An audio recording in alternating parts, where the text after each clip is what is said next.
Hey everybody, it's Mike. I am back. It's great to be back. And let's see, what do we got? We got Eliana. Hey, great to see you here. Thanks for joining my Substack. We need everyone to stay in touch. I don't want to lose touch with anyone. Good evening, fake human. Yes, absolutely, fake human. And Snoggle. Hey, Snoggle, how you doing? And so I got some great news. I got some news. I got an update on the YouTube. I got some a great new story about someone that left, and we'll dissect that and see how that goes. So let's get right to it. Let's get right with the opening here.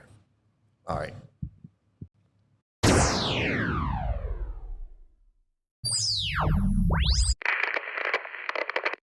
Hello? Hello.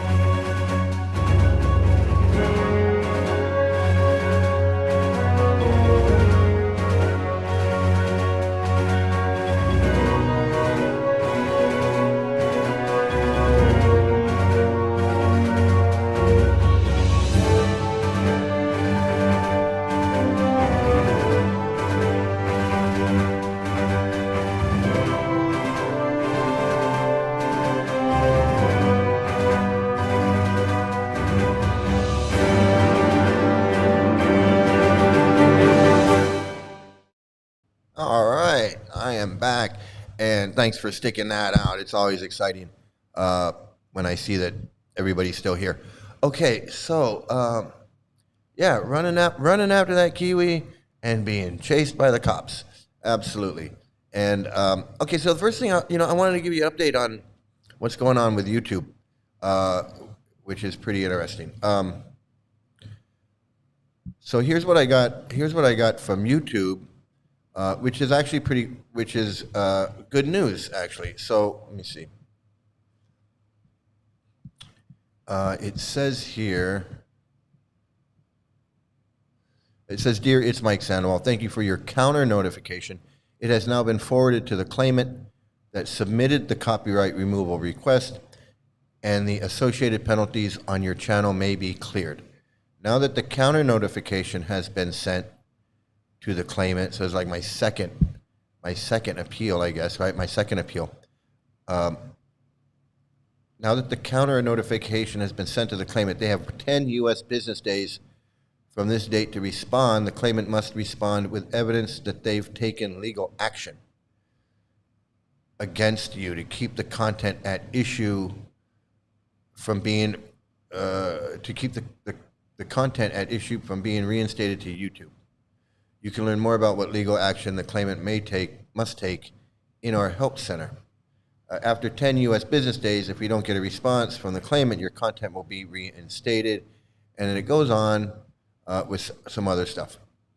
But basically, I guess they have to sue me now, or show YouTube that they want to sue me over this. And so I don't think they're going to want to do that. So anyway, I don't think they're going to want to do that. It's like 15 seconds of some music that they can claim copyright on, and use that as an excuse to take down. So, but I don't think they're going to want to sue me over that. And I think the fair use. Even if they were to sue me, I think I would win over on the fair use exception rule to the copyright law. So I don't really think they're going to try and sue me over this. I mean, they could. They got a lot more money, so they got money to throw away. I don't know. Maybe they could. But we'll see. We got in 10 days. We'll find out in 10 days. Hey, Howard Johnson, great to see you here. How you doing?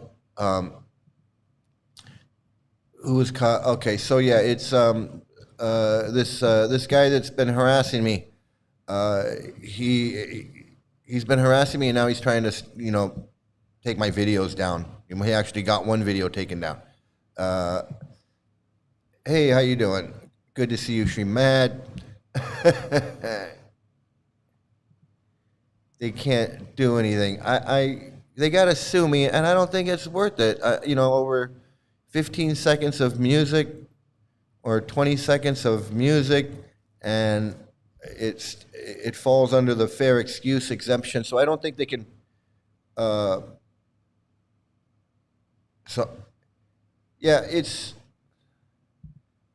I'm not using their music. It's music on a video that I'm commenting on that's playing in the background. So it's, I don't think they're going to sue me over that, the owner of the music. But they were able to use it as a reason to take, I don't know. I don't know how this works, but we're going to find out in 10 days. We're going to find out if they want to sue me in 10 days. The video is already down.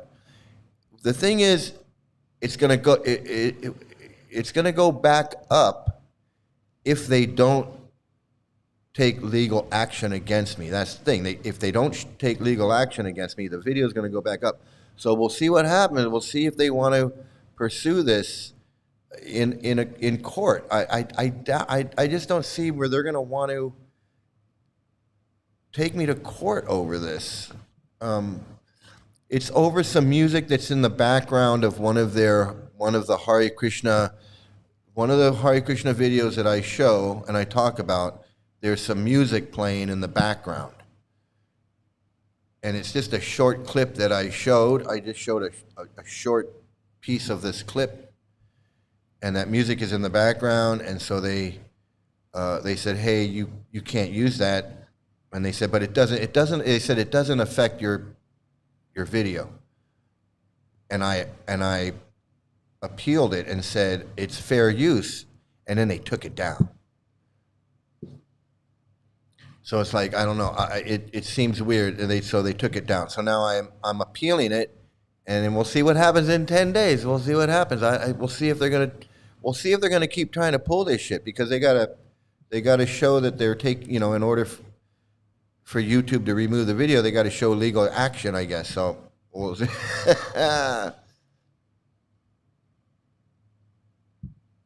Three Stooges, 1939 is public, but a lot is not. Yeah, it just depends on it depends. Like, can I use this? What in God's holy name are you blathering about? If they want, if Warner Brothers or whoever owns that sound, they want to sue me over that, and I say, hey, I'm using it as fair use and comment. It's just a clip. I'm not claiming ownership. Yeah, we'll see. Three Stooges, the video's already been taken. Once I appealed it, the video was removed. They just said, all right, yank. And as soon as I appealed it, they just yanked it. And it's gone. So it's going to go back up. It's going to go back up in 10 days if they don't sue me. So we'll see, we'll see what happens. Like, is that, I don't know if I can use that or not. We'll see. I don't know. These things.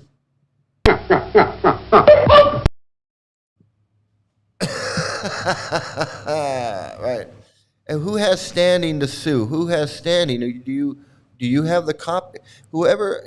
Nobody can just say, hey, that's copyrighted. It's like whoever owns it has to say. So we'll see what's going on with this nonsense. We'll see what's going on with this nonsense. We'll see who's really behind it. We'll see who's behind it. We'll see who's orchestrating it. We'll see if they're serious, if they're just fucking with me, or if they're serious. Well, 10 days. 10 days. Okay, so I wanted to. So this was posted. This was recently just posted today, last night.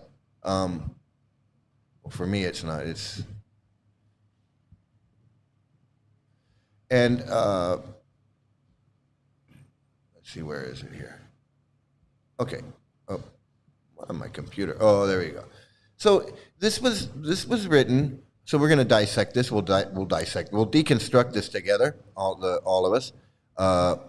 It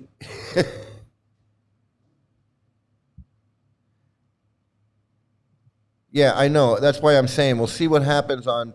We'll see what happens on. We'll see what happens in 10 days because it seems like this is all being done automatically, but so we'll see. We'll see what we'll see what happens. I don't know.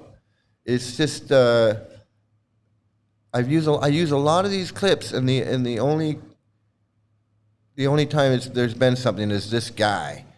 This guy is the only way with this video with this guy in it. So we'll see what happens. We'll see what happens. We'll see what happens. Maybe it's a coincidence. Maybe this is who knows. So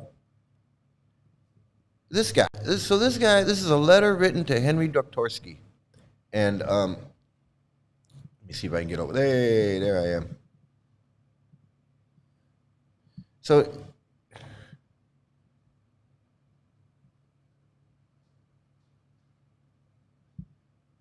my icon of Yogi Alfred E. Newman pod is public domain. Yeah, I mean, whoever owns that EC Comics or whatever, whoever Mad Magazine, whatever, even if it wasn't in public domain, they got to find you. They got they got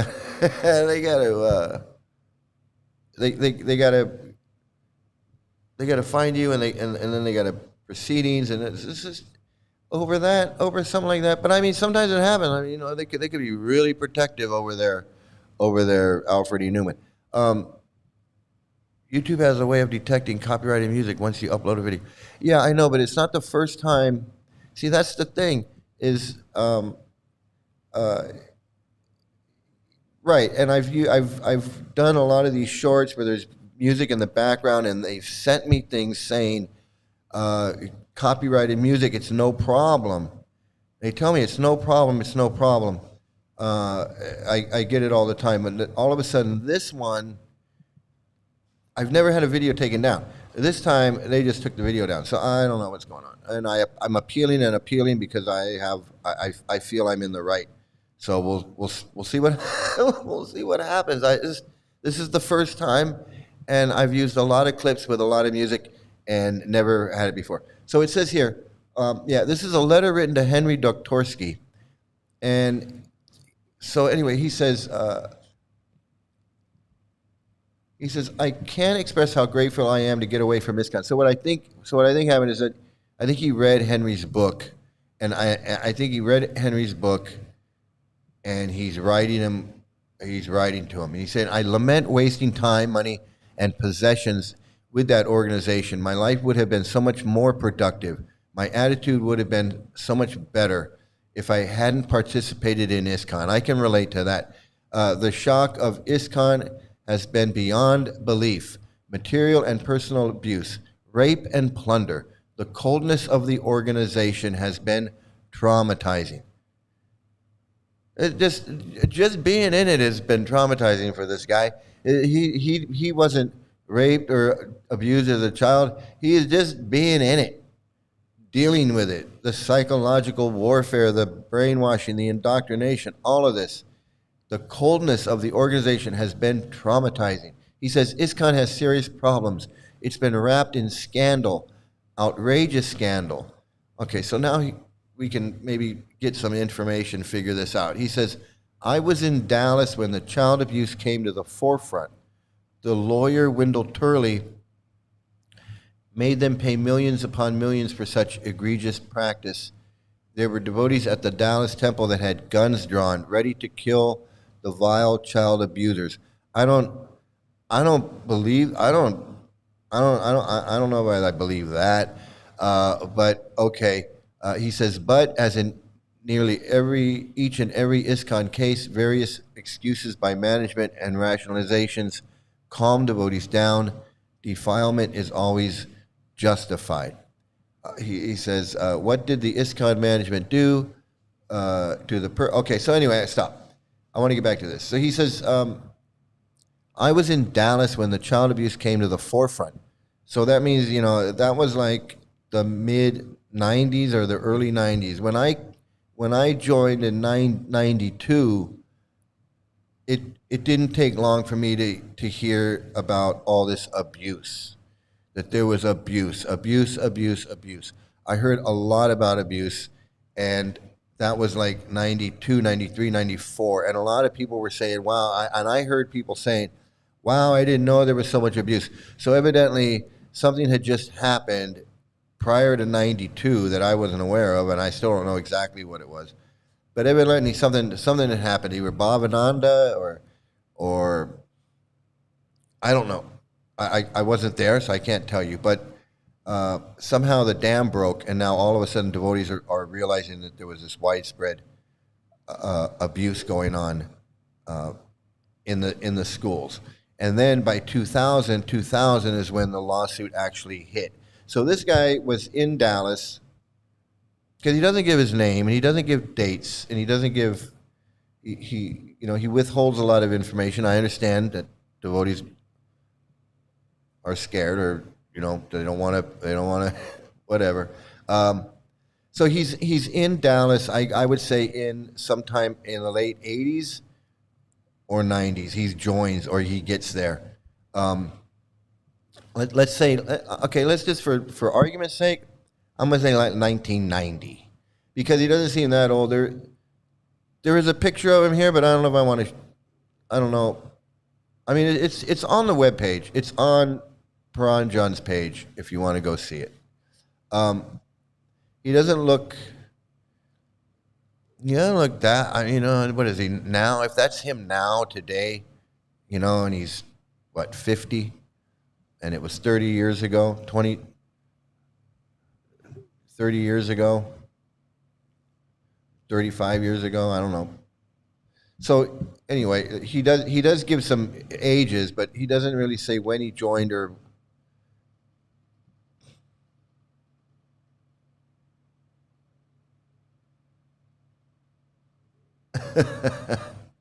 I mean, yeah, they might send me a cease and desist, but even a cease and desist is going to cost some money, and who's going to do it, and who has standing to do it, and who owns the copyrights. I mean, somebody owns the copyrights because it's copyrighted music, but I mean, but who's behind the whole thing? Who's really orchestrating this whole thing, and who wants to put up the money? Yeah, absolutely, and.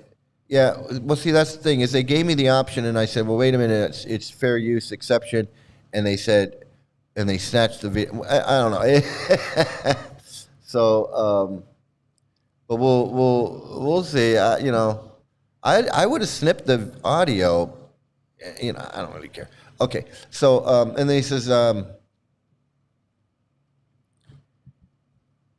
Okay, so I'm trying to figure out the age of this guy, but anyway, so go on. He says ISKCON has serious problems, been wrapped. Okay, I got that part. So he says, what did the ISKCON management do to the perpetrators of child abuse? They sent them to other temples. Those living at the temple were stunned. Simply move the perpetrators to the other temples. There were a number at the Dallas temple committing child rape and physical abuse. I knew 2 of them. So he says, I knew 2 of them. So it sounds like he read Henry's book, and he left and then read Henry's book. I don't think he really says how it happened, but evidently, and so now it sounds like he's writing to Henry and saying, hey, yeah, I was in Dallas and I know all about what you're talking about, and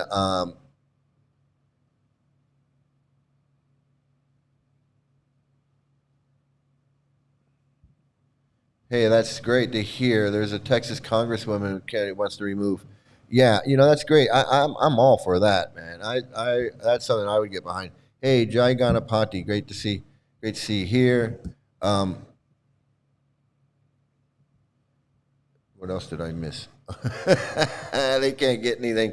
Yeah, I mean, I think they just want to end the channel is what they want. I think that's what they want to do. They want to just end it. They don't want to. Let's get this guy off the. Okay, he says. There were a number at the Dallas temple committing child rape and physical abuse. I knew 2 of them. So he was there. He was there at the temple. No, I'm not blaming him. I'm not. I'm not. He says there were a number at the Dallas temple who committing child rape and physical abuse. I knew 2 of them. So why didn't he report them to the police? I'm not saying, I'm not blaming him or anything, but I'm just using it as an example. Why didn't he report them to the police?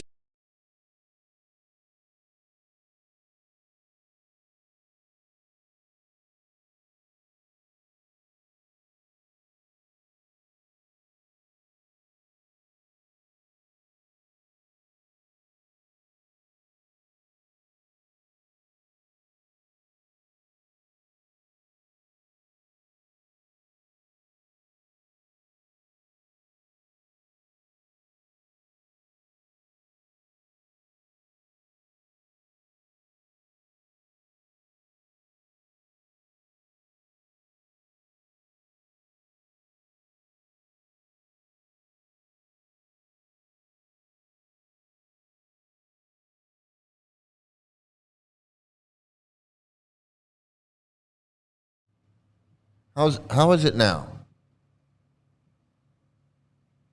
Is it the sound back on? The sound's back on. I'm gonna wait until you tell me if the sound is. I think the sound is back on. I don't. So we got the sound on now. Fake human. Okay. Yeah, I'm not sure what that was with the sound. Okay, good. Okay, so remember this is on Paranjan's webpage. This is on the ISKCON webpage. This is the Yamadutas. The the Yamadutas are disconnecting the mic. I don't know what it is. I got to figure this out. I've been troubleshooting it. I've been troubleshooting it, and I just don't know what it is.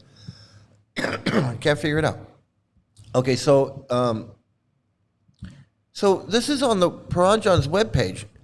This is Paranjan publishing this, and he's doing this because the guy's I don't know why Paranjan is putting this on there. He said because he's given this guy's saying everything, right? We're selling paintings and lying as to the origin of the paintings, lying, downright lying to collect money.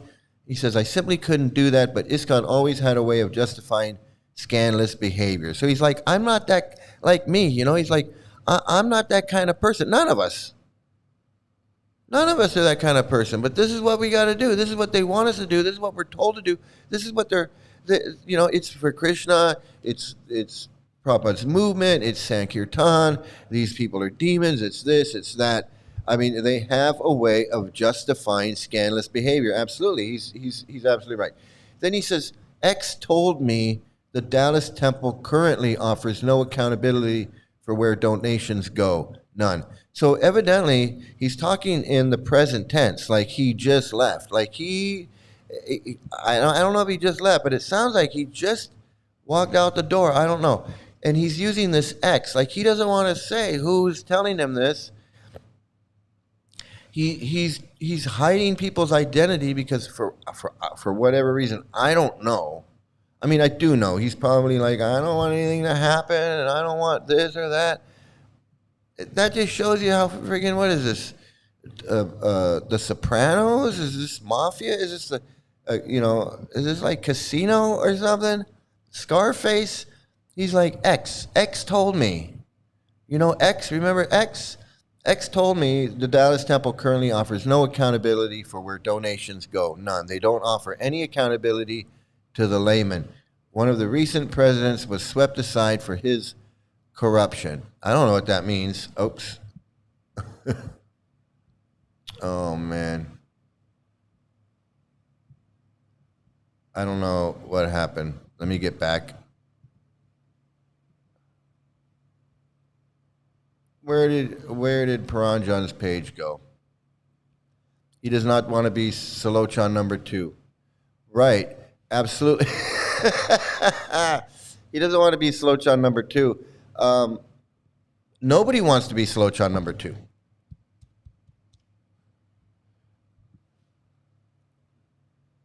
Okay. Nobody wants to be Slochan number 2.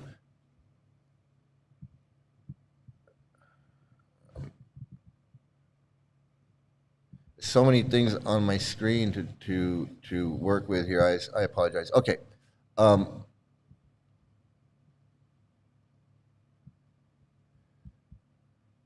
So he says, he goes on, he says, how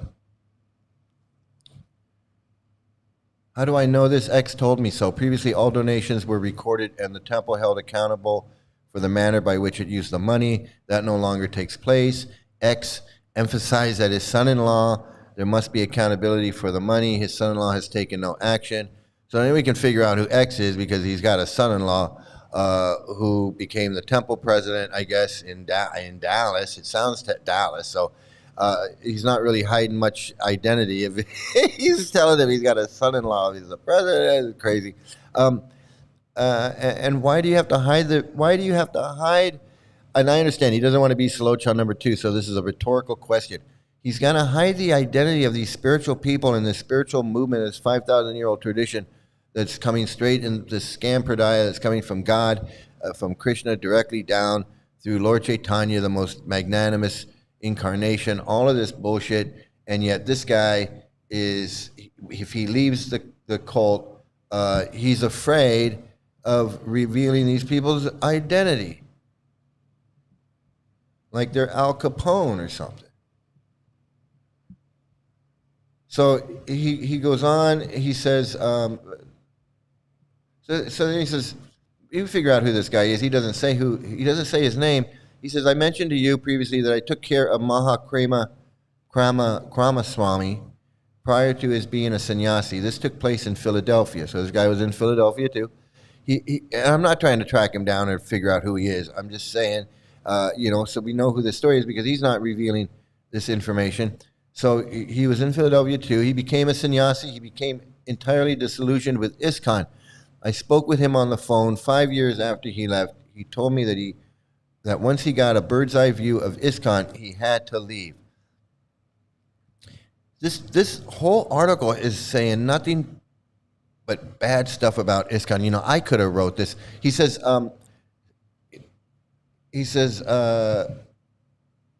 whoops, my evil twin. There's 2 of me now. Didn't mean to do that.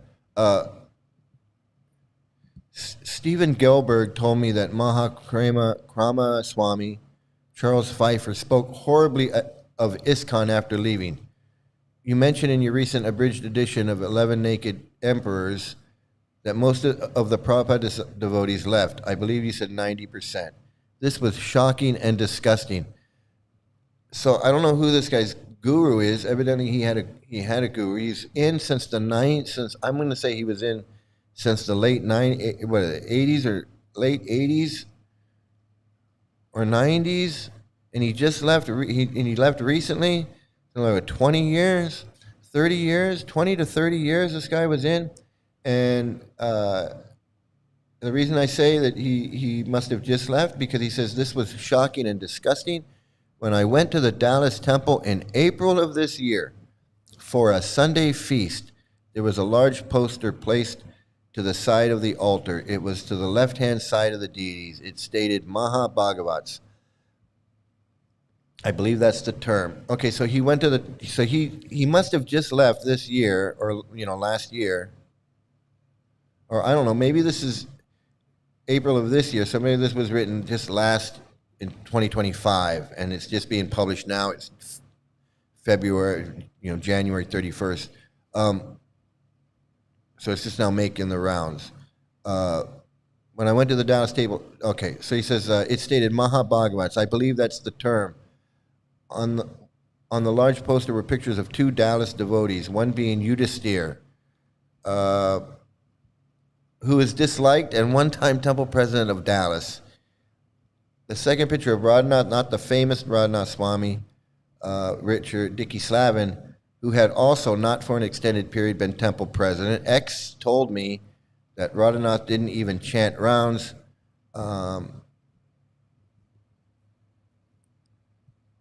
So he says, one time I was standing outside the temple with this Radhanath. He was temple president. We stood outside. He told me someone was going to visit the temple. I asked Radhanath what's he like. He looked at me and said he's like you, Mark. He likes to chase pussy and drink beer. I was stunned, shocked. I was 22 at the time. I was a virgin. I didn't drink. I mentioned that to Shyamasundar, the esteemed astrologer of the temple. He told me, as I think, so I see, referring to Radhanath. Hey, Rafal. I'm like, how you doing? Good to see you here. And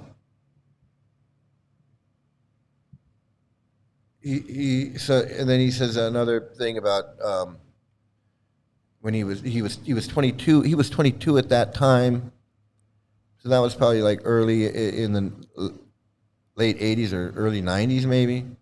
There was another time when he was 27. He says he never dated until he was 27. He was asking a devotee about is Arjuna home? His wife, Gopi Nandini, responded yes, but he's eating my pussy right now, so that shocked him.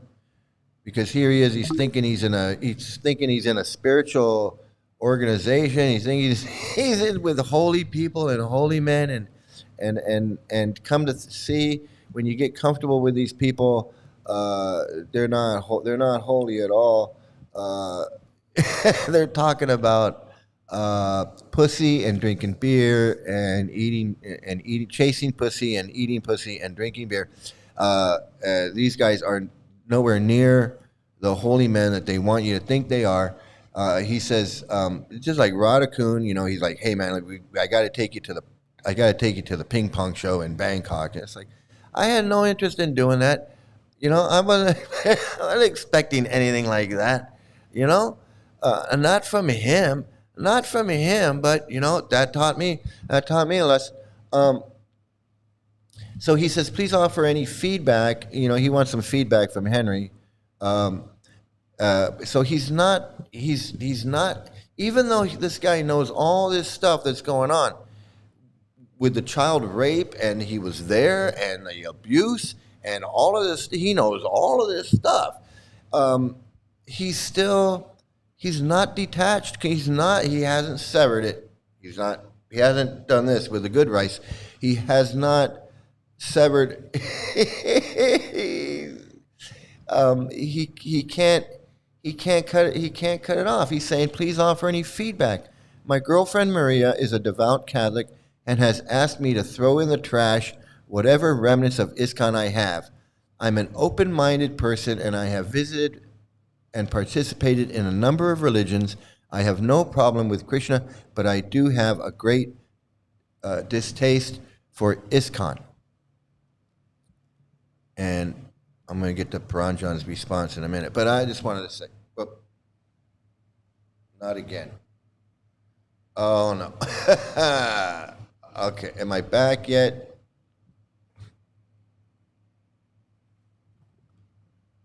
Hold on, folks. I'm having computer issues here. There we go. Okay. This is what happens.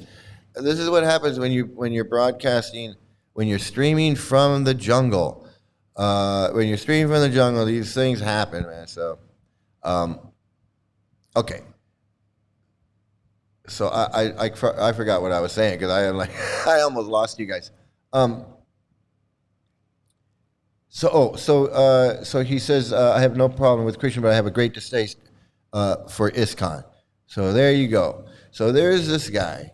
This guy's probably did 20, 30 years in ISKCON, and he's coming out of it, and he sounds like he's where I was 14 years ago. And he says here, the thing that really gets me is right at the very beginning, when he says, I can't express how grateful I am to get away from ISKCON. I lament wasting time, money, possessions with that organization. But I don't know if he's and he has that sentiment. He knows about the rape, the child rape. He knows about the abuse. He knows about all the scamming, the lying, the cheating. These guys are not holy. The cosplaying. He has all this, but he still can't. He's still got that residue. He's got that residue just like we do. He's got that residue. He wants to talk to Henry Dortorsky and get his opinion about stuff and give him some feedback. And he wants to go to the Sunday feast and have a Sunday feast. And he, and I understand. I kind of understand. That's how when you first step away, it's a weird moment. It's a weird moment. Okay, so one of the main things though that I wanted to say, this is on Paranjan's webpage, and this guy's talking like me. He's saying the same exact things I'm saying. So why is Paranjan putting this guy on his webpage, but Paranjan doesn't want to say anything about me or what I'm saying? And I think we all know what that is. This guy hasn't said anything about Prabhupada. As long as he's talking shit about ISKCON, Paranjan's like, yeah, I don't care. Talk all the shit you want about it. But if he was to say something like me, if he was to say something about Prabhupada, he wouldn't have this on there. He's only got this on there because it fits into his agenda that these gurus are. Let's see what he says. Let's see what Paranjan says. Well,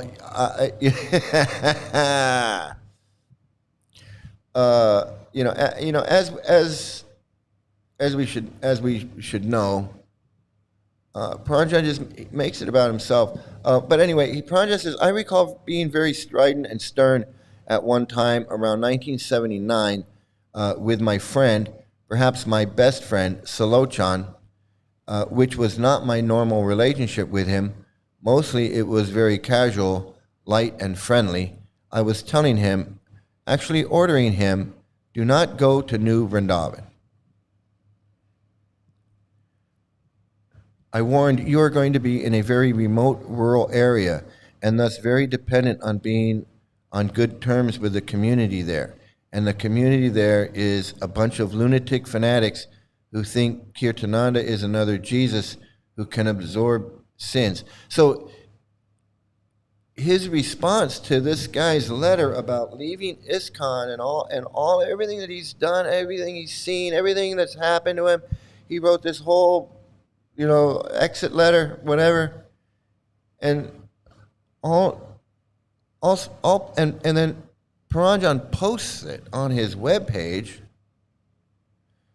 and then just goes on and talks about himself. He doesn't even comment on it, what this guy is going through, the torment, the abuse that this guy went through. Obviously he's still having, he's still having issues because he's reaching out to Henry Dortorsky for guidance. Stephen Gelberg he's reading books. He's trying to figure, what he feels horrible. He's lamenting that I lament wasting time, money, and possessions. He wishes he'd never gotten in touch with these people, but yet he still wants to go to the temple and have Sunday feast.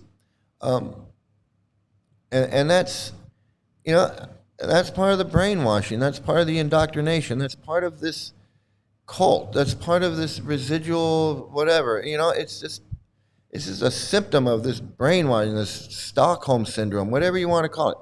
Because I don't think he's come to the conclusion that this is Prabhupada. That this is friggin' Prabhupada. It's not these gurus.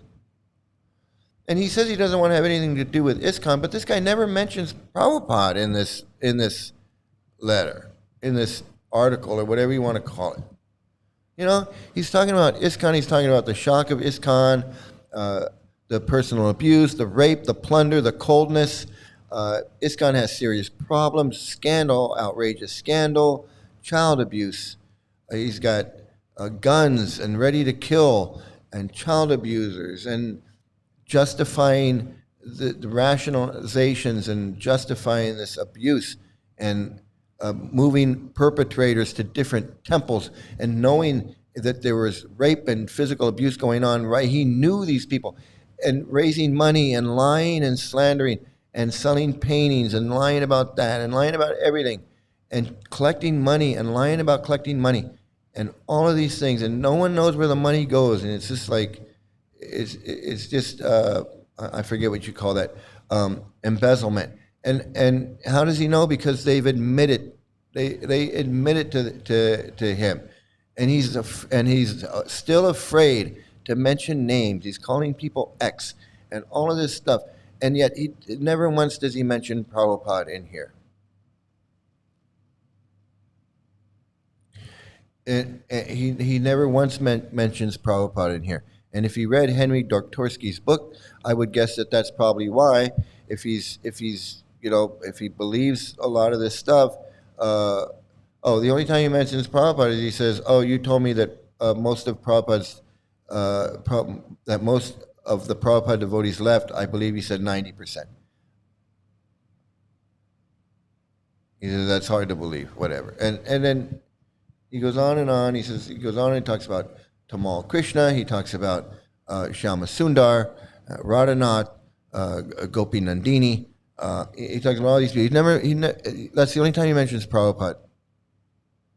And he's not even talking about Prabhupada. He's talking about Prabhupada's devotees. So he doesn't even. He sees all of this crap. He sees all of this crap, man. And I'm glad he's out. I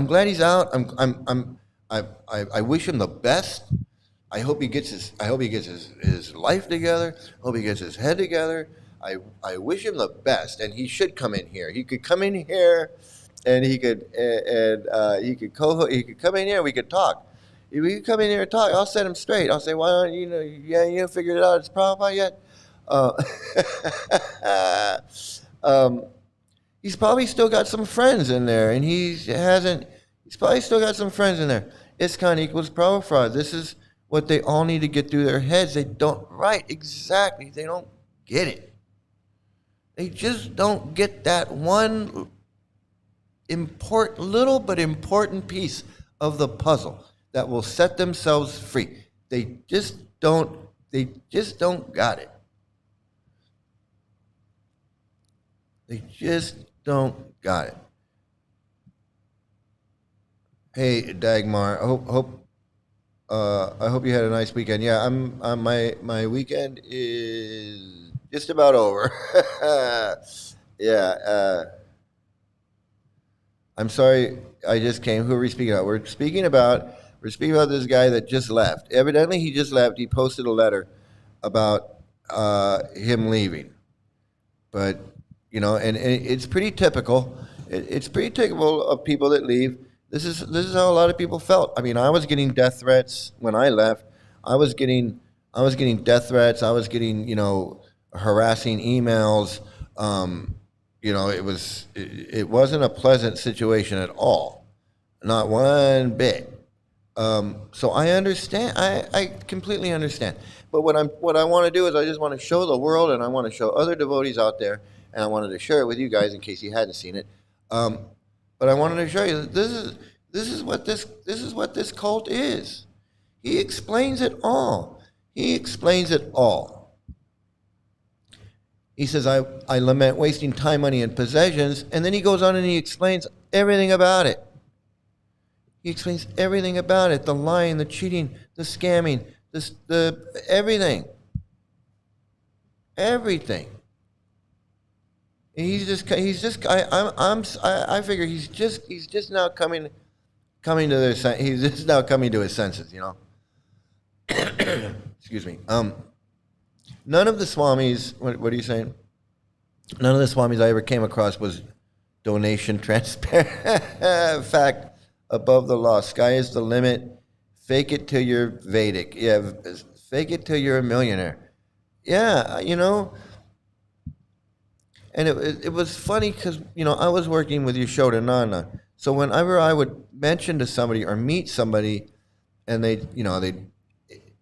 ISKCON is like, everybody wants to know where you fit. Who's your guru? When were you initiated? By who? And where do you fit in the ladder of, righteousness or whatever you want to call it? And so whenever, people, I would say, I'm friends with Yashodanandan, and I do all this other people.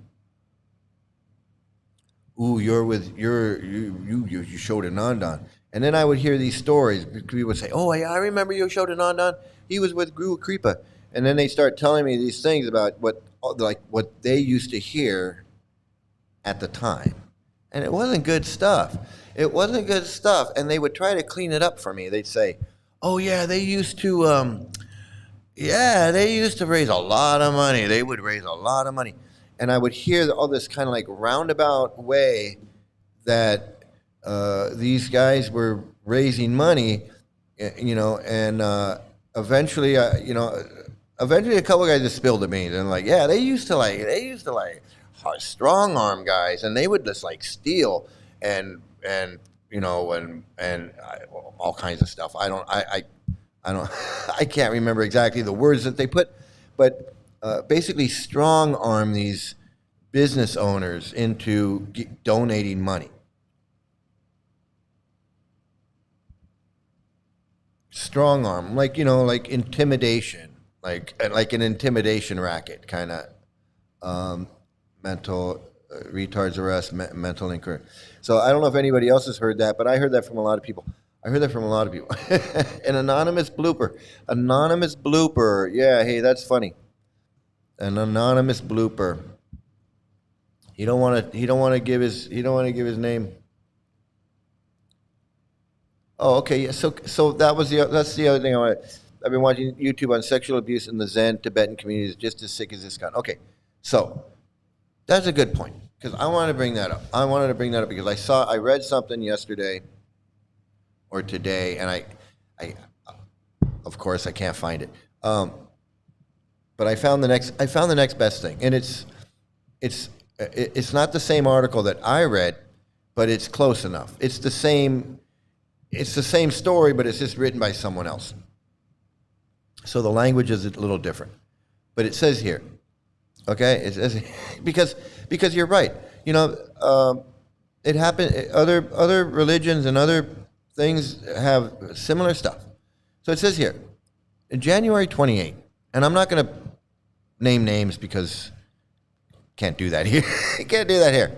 It says, authorities have defrocked 4 Buddhist monks following a raid on a monastic center where officials found evidence of drug use and possession of explicit material, local media reported on Wednesday. The operation was carried out on January 27th at the Pramsamtam Monastic Center by a joint task force comprising of the Provincial Office of Buddhism, police, military personnel from the ISOC, and local administrative officials, according to media reports. Officials said 4 monks tested positive for drugs during urine screenings and were immediately removed from the monkhood for breaching monastic discipline. One monk was found to have no record, raising questions over his legal status. A search of his living quarters uncovered $2,500 in cash, a pornographic DVD playing on a disc player, and a sexual device. Another monk admitted to using methamphetamine for 2 to 3 years.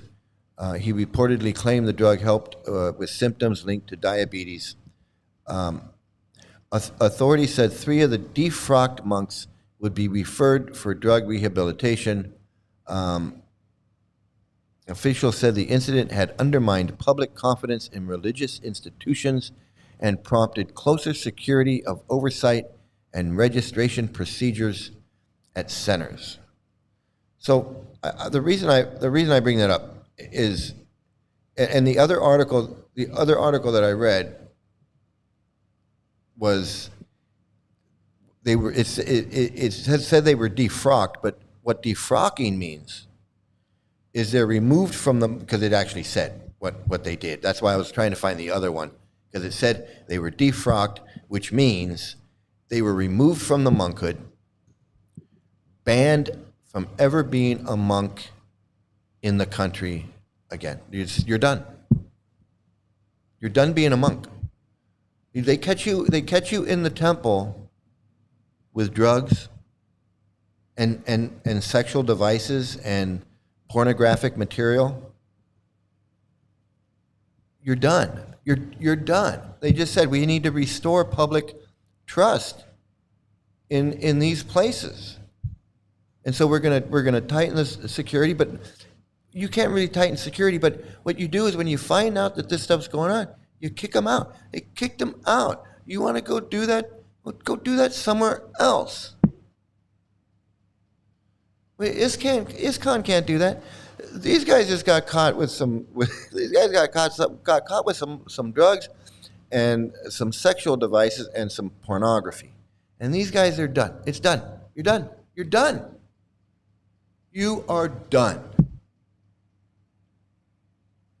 They take it seriously. They take their shit seriously. They don't playing around. You're not going to come in here with a shaved head and put on a monk thing and run around like a monk, and you're doing unmonk stuff, because they got rules and regulations too. They got rules and regulations too. So it's like you come in here with a shaved head and put on the monk thing, and you're going to run around like a monk and get donations and act like a monk. And you're doing this stuff? No, But ISKCON can't do that with child molesters. With friggin' pedophiles. They can't do it. They're like, oh, he's the sweetest guy you're ever gonna meet. Oh, this Swami's is his 50th sannyas birthday. Let's give him gifts and wash his feet. He's been molesting kids. We don't even know how many kids he's molested. And look at the Hare Krishna's bag. He's the guy that stole all that money, ran off with a.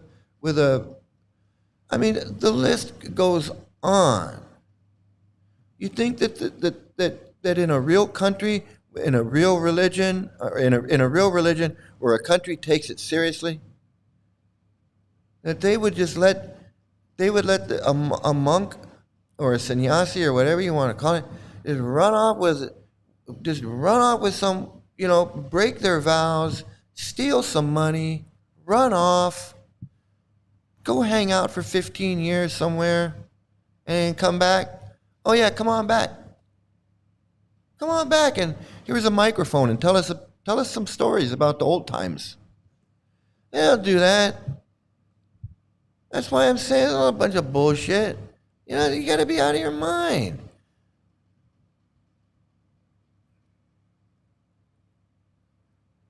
And that's it. You're going to say, look, you're going to have people that get into it. You're going to get people that get into it, and they think, yeah, I'm fired up. I'm going to be a Buddhist monk, or I'm going to be a rabbi, or I'm going to be a priest, or I'm going to be a reverend, or I'm going to be a preacher, right? And they do it for a couple of years, maybe 4 or 5 years, and then they can't do it. And instead of just stopping or owning up to the fact that, hey, maybe I'm not cut out for this. No, I'm going to sneak around. I'm going to keep playing like I am, but I'm going to be diddling little kids, or I'm going to be smoking meth, or I'm going to be, have pornography in my little monk room with my DVD player and my sex toys, and no one's going to know, and I'll just do that.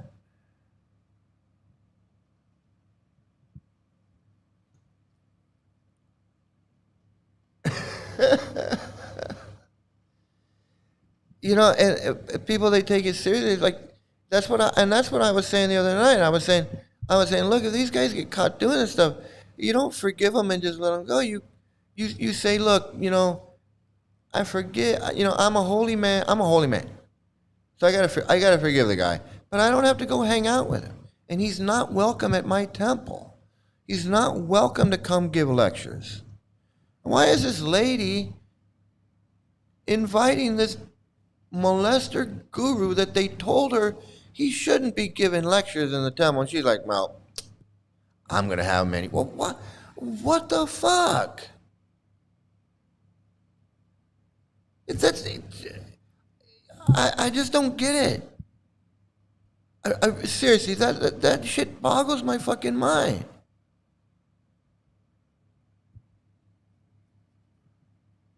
I was about to join ISKCON, but after knowing all those truth, I will never join ISKCON. I know, and those of us that join and figure it out, man, we regret ever being we regret ever being part of it. Seriously, man. I know it's great to hear, right? It's great to hear, and this is how rigged this cult is. There is no such purity behind any of the gurus, especially Prabhu fraud. Yes, you know, like these guys they're all getting away with something, and you can just tell that they're just not serious. They're just not serious. These guys know this Hare Krishna and Rameshwar and Bhavananda, they know that they're full of shit. And then they're coming back for more. I'm going to come back for more. I haven't done enough damage. I'm still alive. Let me do some more damage.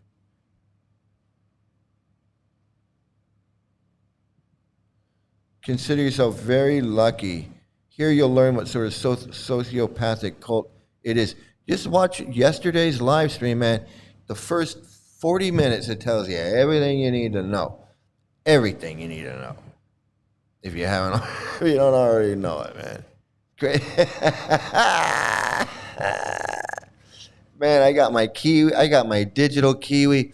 I got my put the lime in the coconut. Man, got the kiwi, digital kiwi, man. And when you have your birthday, it's Maya, but somehow when they have it, it's worship. I know, it's because it's guru worship. This is multi-level marketing guru worship. If you can bring enough people in and get them to worship your guru, then you can move up the ranks, and one day you can be a guru, and you can have a bunch of people worshiping you. That's what it is.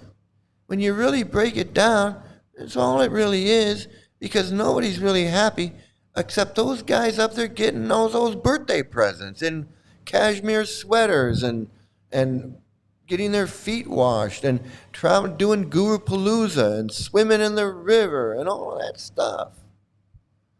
But every time you see them, every time you see these fuckers, they're getting worshipped. They're getting out of the car and they're putting flowers on them and they're touching their feet and they're throwing flowers, and then they're walking in the temple and everybody's like, what? And they're throwing flowers and they're worshiping them, and then they're sitting on their little chair and they're putting flowers around them. Rafael will tell you, he'll tell you, and all they do all day long is they're getting worshipped all day long. In the morning when they get up and they go to the temple and they're worshiping that, and then they sit down and they give their lecture and they're worshiping that.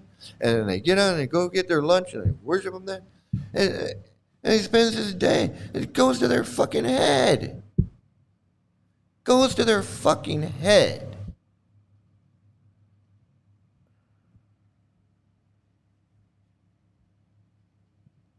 Are all the swamis involved in some sort of scam? It's all the same scam. Absolutely. Absolutely. Absolutely. They are all in one big happy party, one big mafia. It's one big guru palooza. It's one big guru palooza. Yeah, we're all in the ex-Hare Krishnas here. Some of us initiated, some of us not. We all share the common bond that we were in ISKCON and then left. Absolutely. Yeah, I don't know who of them isn't involved in something. Exactly. If you can find one that's not involved, you let us know. No, don't. Don't go investigate. Don't do your own research. Absolutely not. They talk about pure devotee this and that, and there ain't shit there. Yeah, it's just, it's a scam. And let me tell you, it is a scam. It is such a scam.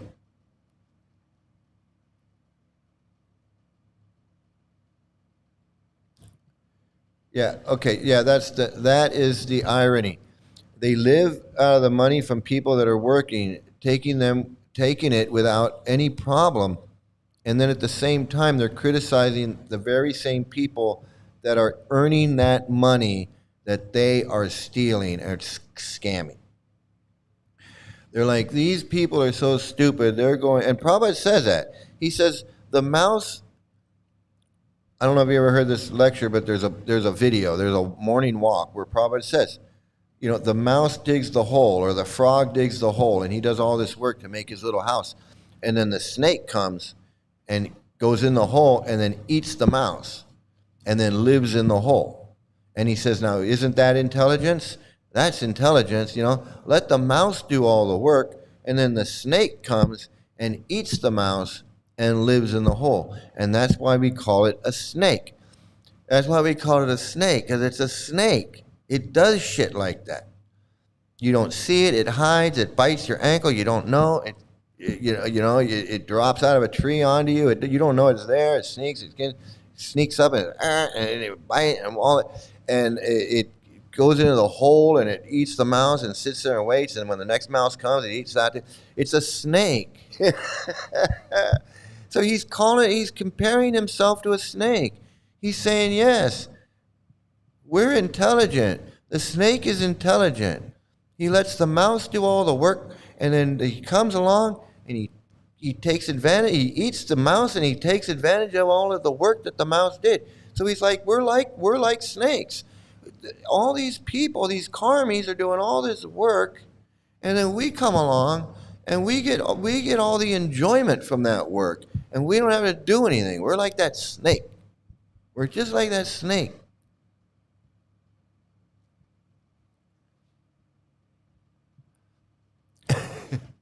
Deviations are called spiritual bypassing, weird excuses. Spiritual bypass, weird excuses to fool oneself. It's big. Yeah, fall down. I had a fall down. You didn't fall down. You broke your vows. You purposely broke your vows. It's like premeditation. If you're thinking about it before you do it, and then you go do it, that's not a fall down. A fall down is you're walking down the street, and a guy was standing there, and he said, "Hey, you want to smoke this cigarette?" And you go, "Oh yeah," and you start smoking the cigarette, and then you go, "Oh, I'm not. What am I doing?" No, that's a fall down. If you're like, you know what, I think I'm going to smoke. I really want to smoke a cigarette. I'm going to go smoke a cigarette. And I'm going to go walk to the store, and I'm going to buy a pack of cigarettes, and I'm going to go smoke it. And I know these devotees like Bir Lakshman and Radha Kund and Sri Maya and everything. They didn't want to buy a pack of cigarettes because that was premeditated. But if somebody had one, they'd be like, "Hey, let me puff," and then in their mind, it's like, "Well, I didn't buy any cigarettes. I had a fall. I had a fall. I just smoked one." I could see that shit. I could see that shit. They talk about how we want to be as pure as the gurus in order to meet with Krishna. We don't meet with Krishna. We have sex with Krishna. I don't know. Oh my God, I don't know. So that guy, this pedophile guy, do I have him up here? I don't have him up here, but I gotta find him so you can, so you people know who I'm talking about.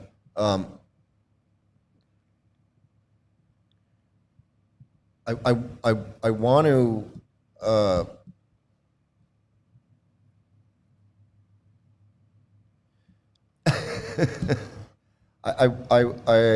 I want to show you the video, but I'm not going to go search for it right now. But this guy, okay, this Chandrasekhar, he's got a video. And this is where I say that these guys are all like Gora Hari. They're all like Gora Hari. Okay, they're all the same. They're just as nutty and wacky and crazy as he is. This guy here, he's got a video, and I'm gonna dig it out. I'll find it. I will find this video because you gotta see it. He's talking about he's in Mayapur, and they're telling him you need to put on a dhoti and a kurta and shave your whatever, you know. And he's complaining. He's like, I don't need to do all that. And they're telling him, and they're like, and so like these devotees in Mayapur are telling him, you know, why he should be wearing devotional clothes like this guy, right? He's like, you're wearing a jacket and a shirt and jeans and whatever, and you should put on a. So his argument, you gotta see the video. His argument, because he's telling the story in one of these videos where he's just talking to the camera. And he says, I know what my sarup is. I know what my eternal form in the spiritual world is. And my eternal form in the spiritual world is a tree. So I'm not concerned with what I'm wearing because I'm a tree in the spiritual world. I'm not joking. I gotta find I'll find it. I'll find it, and we'll all laugh together. Maybe Hridayananda, Harvard Dumbass Goswami, told him that you're a tree in the spiritual world. He's like, I'm not in Prakriya Ras or whatever that is, Madhurya Ras or whatever. He's like, I'm not a friend of Krishna. I'm not a gopi. I'm a tree. I'm a tree in Vrindavan.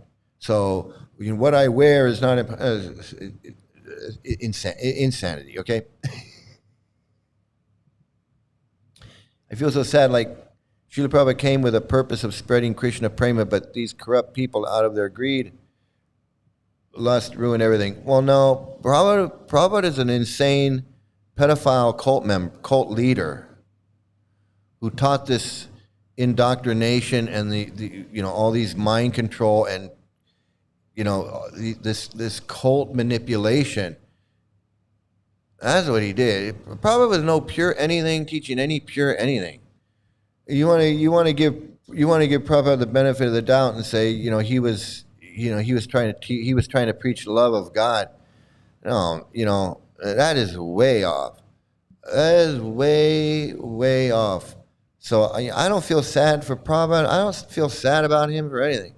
The guy was a megalomaniac, thought he was talking to Krishna, thought he was pure devotee, thought he was this and that, and he was nothing but a big piece of shit. I don't feel sad for him for nothing. In fact, I wish he had never fucking been born. That's how I feel. I wish he'd never been born on this planet. He need to go take birth on another planet. I don't need him here. These ex-big swamis are allowed to get back, or rather crawl simply because they're all know deep secrets on each other. And that's even more disgusting. This is even more disgusting. And not only do they know what the other guy has done, but the other guys want protection for when they fuck up. Trivik Ram, they treated him good because he stuck up for all of these guys. If Trivik Ram had said, oh, these guys are all child molesters and this and that, and talk shit about them, and then he runs off with his disciple, they would have said, fuck you. They said, you weren't sticking up for us when we were falling down, or we're not sticking up for you when you fall down. I know that. They're sticking up for these guys because they want to get stuck. They want them to stick up for them. But they also have secrets. Absolutely. They all got secrets. I mean, fake human, man. That's it. That's it. The snake in the grass, the snake in the hole. Yeah, Happy, man. You gotta, be careful, okay? Just be careful. This is all because of Prabhupada. This is not. These gurus are just following what he wanted and doing what he wanted. Just slow down, okay? Just slow down. It sounds like it's it sounds like you're in. It sounds like you're already in. It sounds like you're brainwashed in, and you're trying to just it sounds like you're already in. You're brainwashed in. But if you're not, you need to be careful. I mean, why would you even say that?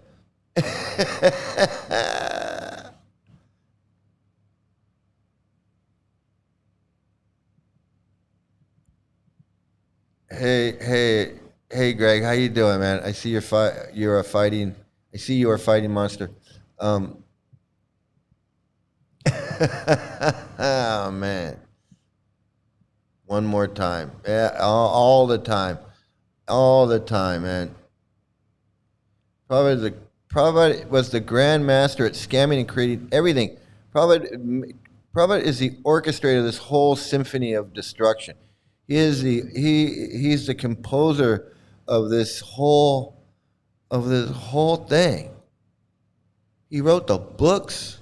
He taught them how to scam. He wrote the books with all the pedophilia in it.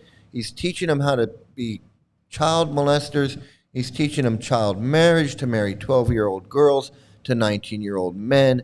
He's saying 80-year-old men can marry 16-year-old girls, and they're all laughing. They're all sticking up for each other. They say that if they criticize a child molester guru, they might become ghosts. They're saying that it's underage is okay as long as they're over 11. I mean, this is just insanity. It's insanity, and it's all coming from Prabhupada. Prabhupada in his fucking anus mouth, his fucking ass mouth, whatever he could fart out of his mouth, they turn it into friggin' the law.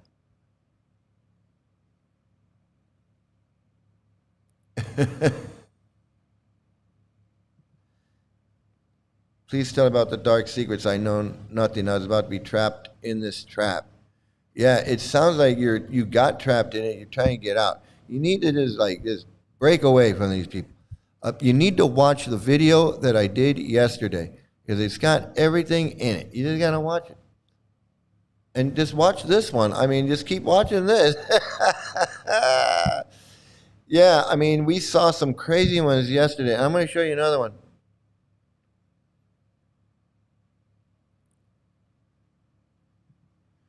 I was so-called disciple of Hridayananda Goswami. Why did he last as of the initial 11 gurus? He did not take part in any scam. I don't know about that. He's sticking up for these pedophiles. He's sticking up for Kirtanananda. How do you take initiation from a guy who's sticking up for Kirtanananda? I don't understand that. I don't understand if you know who Kirtanananda is or was. All of these gurus stuck up for Kirtanananda. Did any of them come out and say, hey, this guy's nuts? Did Hridayananda come out and say this guy's nuts? When did Hridayananda come out and say Kirtanananda's a friggin' insane friggin' nut? I don't remember Hridayananda ever saying that. I just don't remember. I don't remember him saying Bhavananda was a piece of shit, or Rameshwar was a piece of shit, or Hare Krishna was a piece of shit. I don't remember Hridayananda saying any of that. And I remember Hridayananda getting caught getting massaged by women in bikinis. I don't know, you have a guru trying to teach you love of God. He's getting massaged by girls in bikinis. I mean, they all want to tell you something. They all want to tell you that, he went to Harvard. Fuck him and his Harvard bullshit. Bhakti Vikash Swami and this Swami and that Swami. They're all full of shit. They all stuck up for Kirtanananda. Every single one of them. Not one of them came out and said, nah. The only person I know that came out and said, no, it was me. I said, you can take your Hare Krishna Society and your Prabhupada Siddhanta book and your Hare Krishna webpage, and you can shove it up your ass. I don't give a fuck. I don't give a fuck about your Yamadutas. I don't give a shit about your pure devotee. I don't give a shit about your Scampradaya. I don't give a fuck.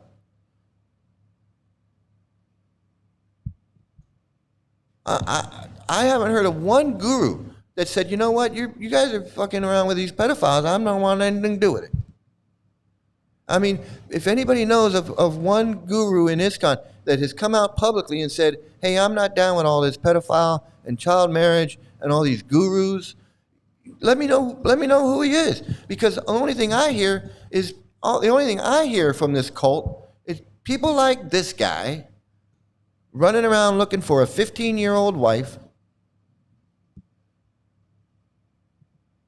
freaking Bhakti Vikash coming on going, well, I don't want to become a ghost, so I'm not going to say anything bad. And, I'll go worship these pedophile gurus. I'll go to Lokanath Swami's birthday party. I'll go worship him. I'll sit on, hey, turn on that camera and I'll tell everybody that Kesava Bharati is a great guy. Meanwhile, he's molesting 10-year-old girls.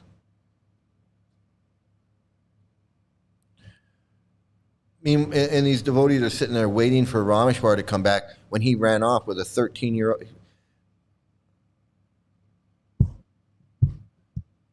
And Hridayananda is one of them. Hridayananda is one of them. He wants to play like I never did anything. The fuck you mean you never did anything? Harvard dumbass Goswami. Fucking Harvard dumbass Goswami. He goes to Harvard and can't figure out he's in a fucking cult. He's got to be the dumbest fucker on the planet. There's been plenty of child abuse within ISKCON. You'll learn stuff here that ISKCON's not going to tell you. They want you out there selling books. How many books have you sold? How many books have you sold?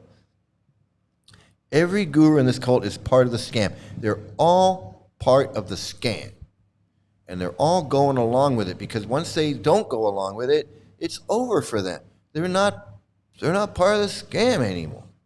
They don't get their money. They don't get their free travel and free this, free that.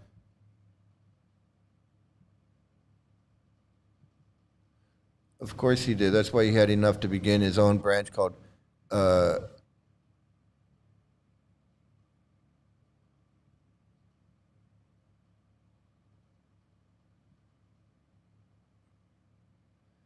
yeah, absolutely. I mean, that's why he had enough to start his own thing. He's definitely he's popular and he rakes in money. I mean, he's got that I'm from Harvard, so I know this and I know that. And if you ask me a question, are the scriptures true, it takes me 30 minutes to answer because I got to go through 100 different topics that have nothing to do. I got to explain about Aristotle, and I got to explain about Jesus, and I got to explain about hermeneutics and the discipline of scriptures and why people believe in scriptures after they go to Harvard for 4 years. It is fucking insanity. Shut up with all your fucking think you're so smart.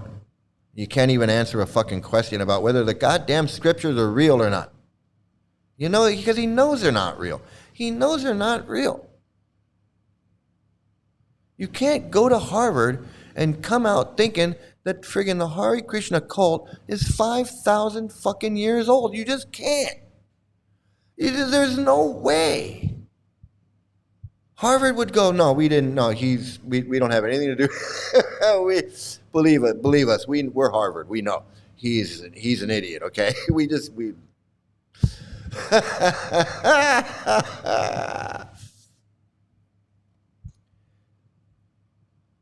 Same shit in a different rap. Yeah, and you know who's like the top guy in the Krishna West?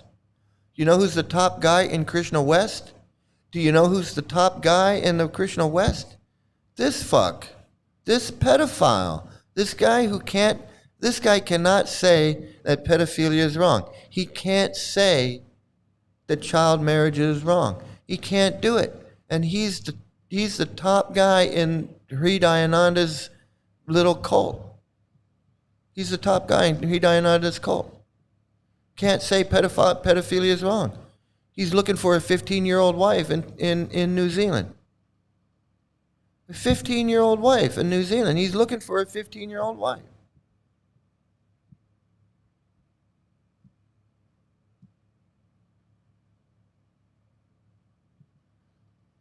It's part of the same group for months, thinking it would be better than ISKCON. It's the same shit without the dope.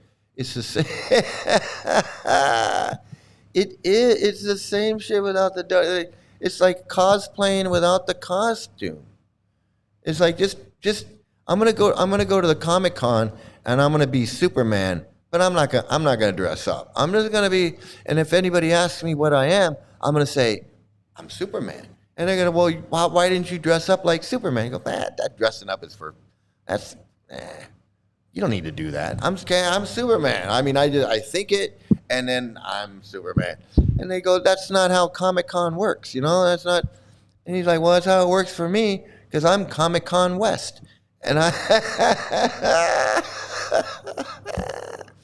I'm Hindu light. I'm Hindu. I'm Hindu. I'm Hindu light. I'm Hindu for the white people. So I just walk around and I complain that there's too many brown Hindus and not enough white Hindus, because that's really what I want. I want some white Hindus. Let me make another video where I'm complaining about not enough white Hindus and there's too many brown Hindus. There's too many brown Hindus for him. He can't handle the brown. He can't handle the brown. He says, there's nothing wrong with that. Whenever anyone says, not that there's anything wrong with that, they think there's something wrong. They think there's something wrong with it. What have Srila Prabhupada done? He did all of this bullshit. Everything I'm talking about is his fault. Everything I'm talking about is his fault. First of all, he married an 11-year-old girl when he was 22. Do you get down with that? You get down with that 22-year-old man and an 11-year-old girl? Just tell us right now. I mean, just come out and tell us right now, because if you do, if you get down with that, then you're in the wrong place, because we're not down with that. I know. And that's kind of how I was with the Ritviks. The Ritvik was my coping mechanism. I was like, ISKCON is so fucked up, but ISKCON, the Ritviks is, that's cool. And even when I was in Vrindavan with Yashoda and my nephew, and people would say, "Oh, you're ISKCON," because we're white. So they go, "You're ISKCON," and we would say, "No, we're not ISKCON," and they would just look at us like, "What are you, fucking insane?"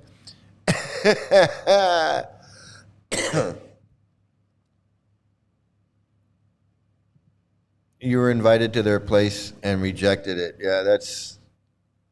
I accidentally, this was before he did Krishna West. I accidentally ended up at his house in Beverly Hills because I thought I was going on Sankirtan. And I got in the van and I was like, oh, we're going on Sankirtan. And everybody loaded up into the van and we took off, but we weren't going to the Venice Beach. We were going the other direction. And I was like, oh, we're taking a different route. Like, we're going a different way to the beach. And they said, no, we're going to Hridayananda's. He's giving a special lecture at his house. And I was like, oh, okay. And I was kind of into it because I'd seen him lecture before. I'd seen him at the LA Temple. I was like, okay, I'll go to his house and listen to him. And as soon as I got there, it was so culty. And then we're all sitting there, and I know I'm saying it's culty, but it was. We were all sitting there, and in his living room, and he's sitting there, and we're all sitting on the floor. He's sitting in a chair, and he's in a dhoti and a curtain and everything, and he starts lecturing, and I was not into it at all. I was just not into it. I was just like, I don't want to be here.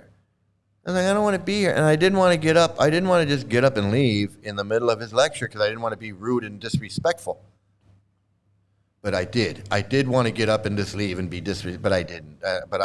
It was torture. It was torture for me to sit there and listen to him lecture. I was like, this guy, fuck, what the fuck am I doing here? because everybody else was like so into him. They were like, "Oh, he's great," and everybody was talking, and I didn't know anybody.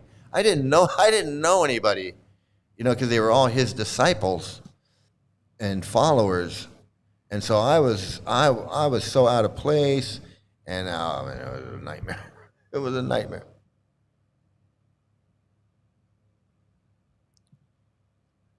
Okay, any person protecting this cult knows deep in the back of their minds what we are talking about. They can't deny it. They have their own doubts in this rigged philosophy that doesn't connect the dots. And Howard Johnson, I tend to agree with you like that.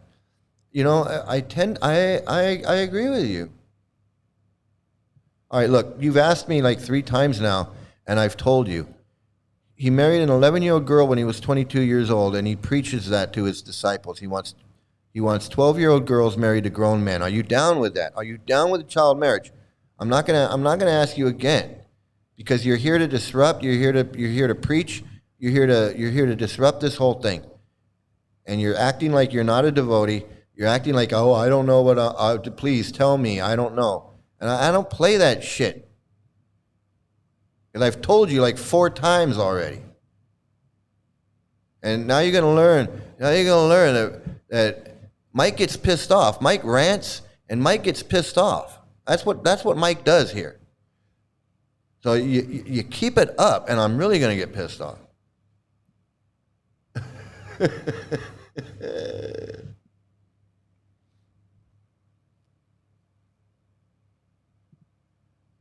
Yeah, I think she was 12. I think she got pregnant when she was 12. I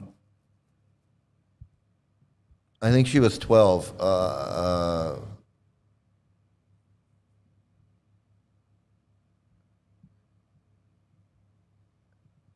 No, I don't. No, not half in, half out. Absolutely in, and trying to just play games. That's it. It's playing games. Playing games.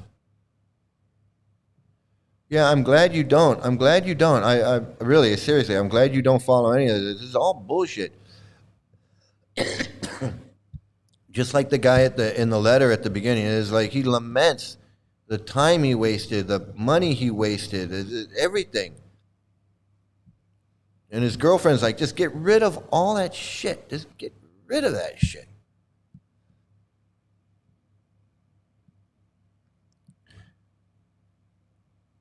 Yeah, so this person that's asking these questions, this Happy, whatever her name is, she doesn't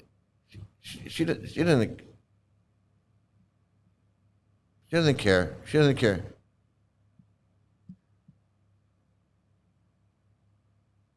Yeah, see, she knows, or he knows, and I'm not playing that. I'm gonna get back to now we got more Hare Krishnas in here. Hey, Jenna Morton, good to see you here. All of them, all of these guys, are you a man or a woman? It doesn't matter. I'm just used to like, hey, dude, or this or that. Usually, I think someone calling themselves Happy. I don't know. I figure it was a woman. I don't know. The trolls are here. Yeah, the trolls are here. And that's okay, and they can watch and learn, because I want to move on to this video. I want to show you. I want to show you this video, and it's going to upset accept the white guy, because he doesn't like brown people. He doesn't like brown people. So we ask Rochan. Oh God, that guy. I'm okay. I'm just gonna. Yeah, I love it when the trolls show up. Absolutely, it's great. So let's look at this guy. Let's have some fun, and let's laugh. Let's laugh at this. I'm laughing already, man. It says how an American lawyer became a Krishna devotee. How I came to. Oh, he's going to tell us his magical. He's going to give us his magical mystery story.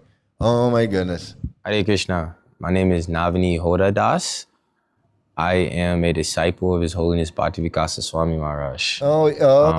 He's a disciple of Harry Potter Pod, the ghost Ananda. his guru is afraid to say anything bad about pedophiles because if you say something bad about a devotee, you could become a ghost. So let's let you know. Happy needs to know that you do all this Hare Krishna, all this stuff, and you can still become a ghost. And then you'd be like, "Damn, how did I become a ghost? I was doing so good. I thought I was going back to Godhead, and now I have a ghost body." And then you're gonna say, "Well, you shouldn't have. You shouldn't have been talking shit to Sri Mukunda." Currently, I am in America. I'm from America, and I Oh boy. joined Krishna consciousness in 2020. I grew up Christian. I never thought I would be chanting Hare Krishna on Chapamala. I never thought I would be even following the four regular principles. But by devotees' mercy, I'm here. No, it's not by anyone's mercy. It's because you. It's because It's because you became brainwashed in a cult. You got brainwashed in a cult. There's no mercy. There's no mercy. There's no bliss. There's no transcendental anything. You got sucked into a fucking cult. We got someone else in here talking shit. No thanks. I've already done that. I've been doing that for a long time.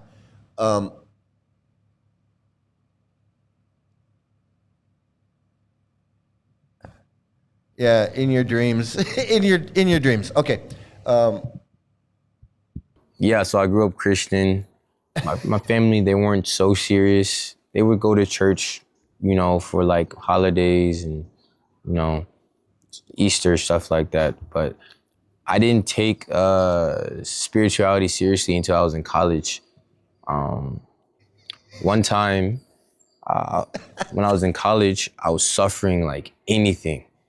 Like everything that could go wrong could go wrong. Everything. Pretty much, I got in a fight with my best friend, like a physical fight. The girl that I talked to found out she was cheating on me. It was just so much distress, and I couldn't understand why.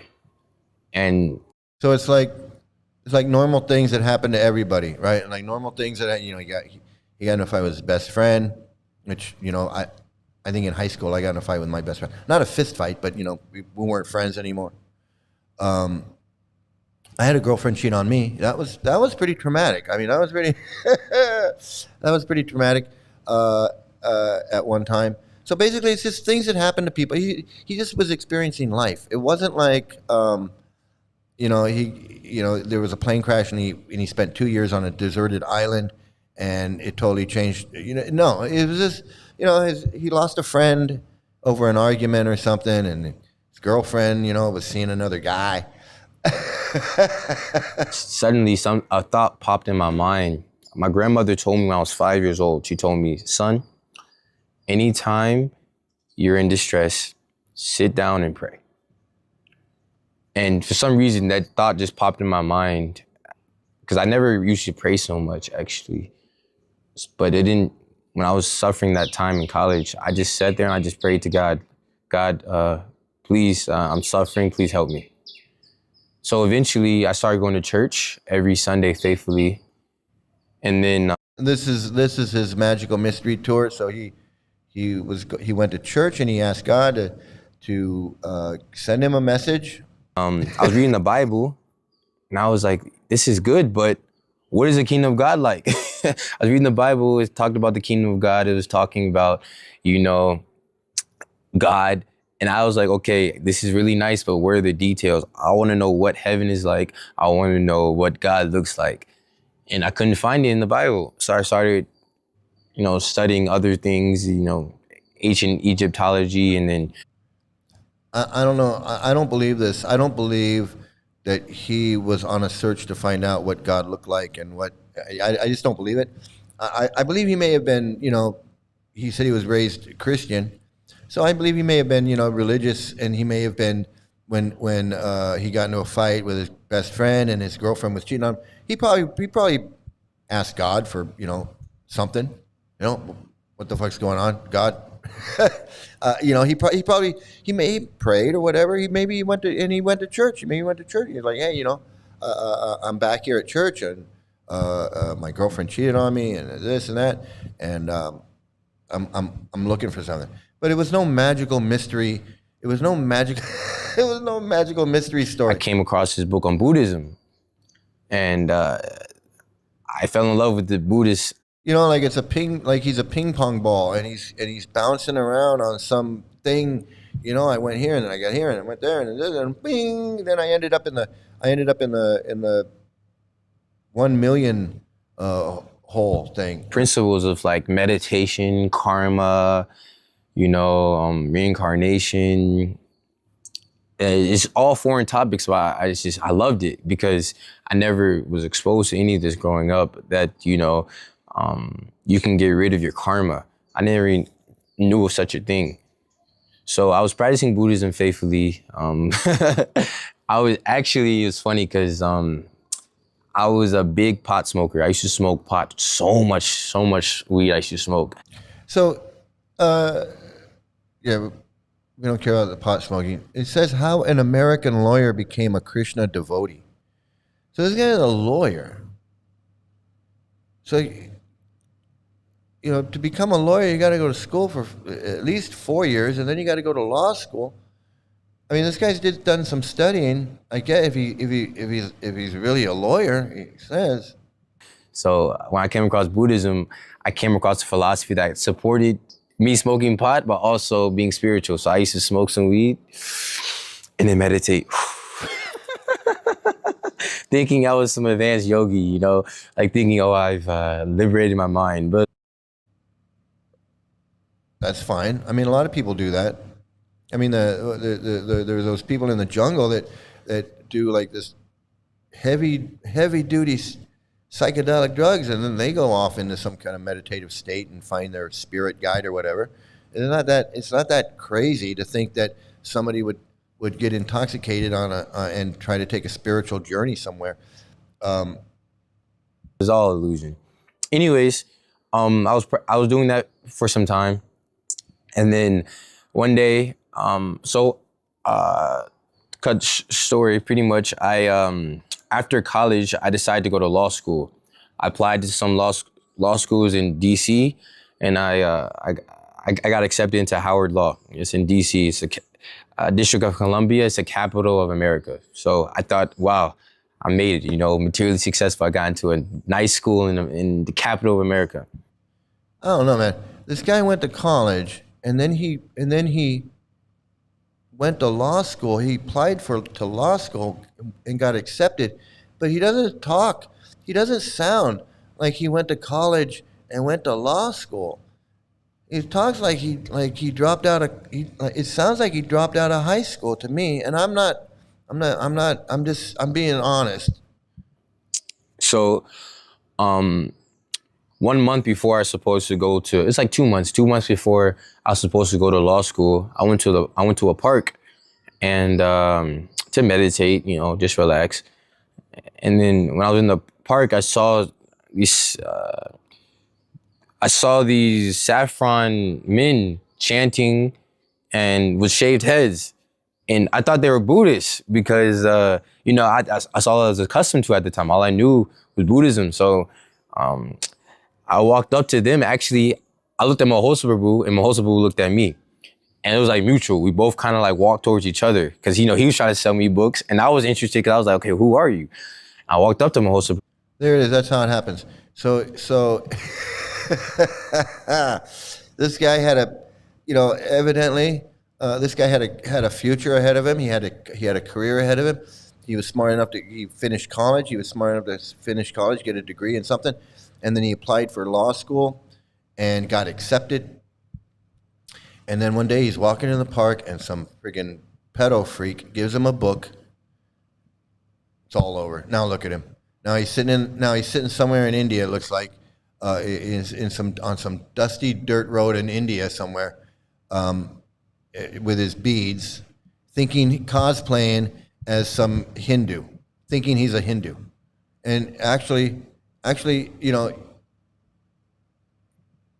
he's no different than that other guy. Once again, you know, who is he? Who is he really? He's no different than this guy. He's got a darker skin tone. That's all. This guy doesn't like him because he's black. He wants white people. He wants more white people in Krishna consciousness. So he's got a problem there with the guy. But there you go. Guy could have been the next Johnny Cochran or something. But now he's just in India milking a cow or doing whatever. And that's how this fucking cult does it. And next thing you know, the guy's going to be like, where's my 12-year-old bride? Where's my 11-year-old bride? Where's my 12-year-old girl? I want my 12-year-old bride.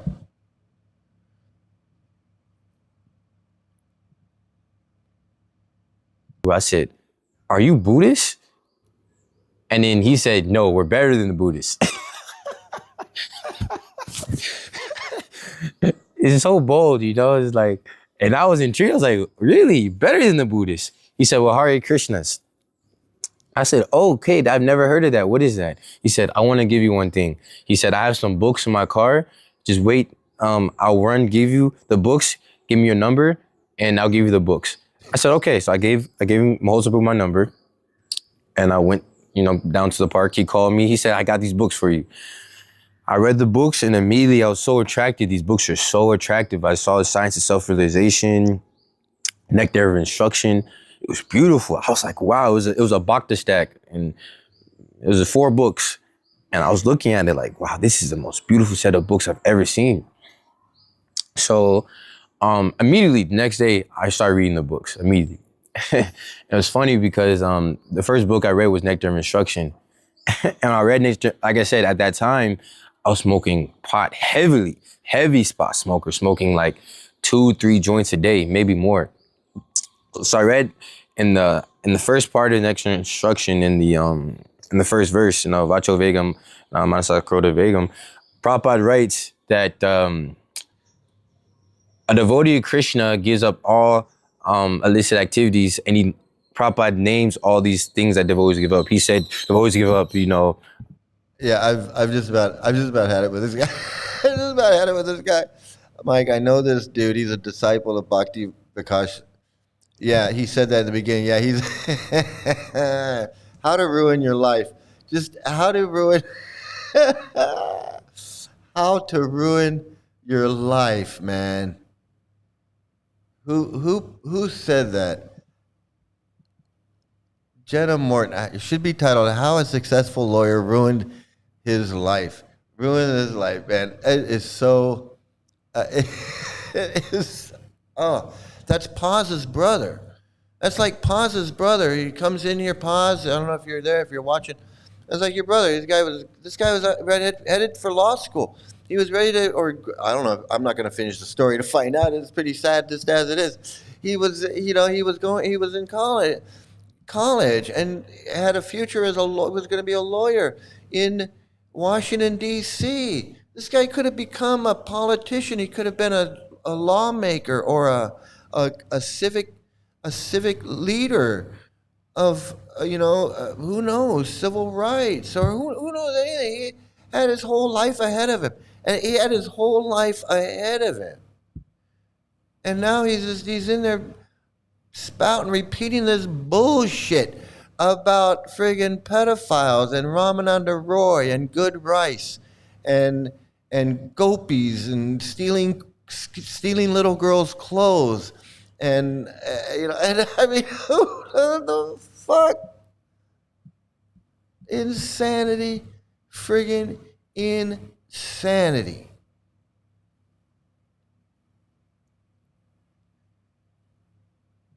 The friggin' sanity, man. Let me see. Oh my God. I gotta laugh at this. We gotta laugh at this because we gotta laugh at this fucker. Because we got a lot of devotees in here, and look at this crap.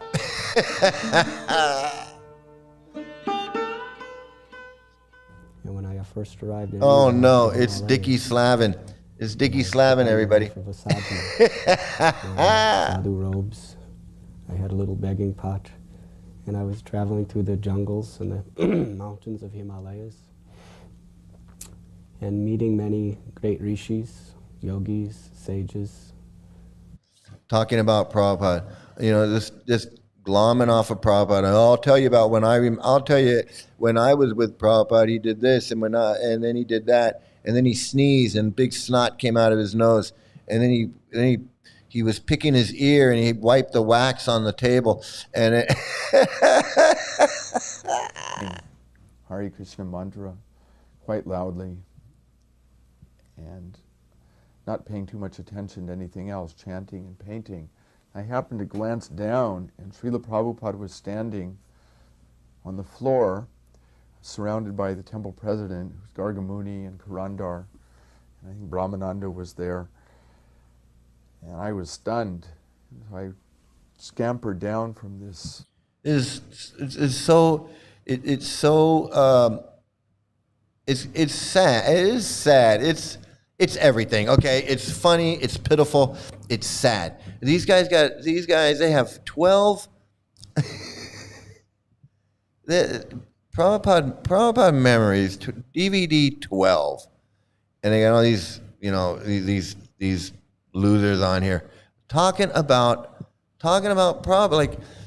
Like can you tell us something about Prabhupada that we can make a video so we can sell it and make money, because we need it's a self-contained scam environment. It's like everything is devotional, like selling devotional clothes and then devotional this and Prabhupada's books and devotional instruments and just beads and tilak and dhotis and kurtas and saris and shoes and slippers and book bags and books, and it's a single cell. I don't know what you call it, man, but it's like, because who else is going to buy this shit except other devotees? No one's buying that crap except devotees. Who's going to buy a Prabhupada Memories DVD? Yes, who's going to buy that? It ain't going on Netflix. Who's going to buy that? Other brainwashed fucking pedo freaks. That's who's going to buy it.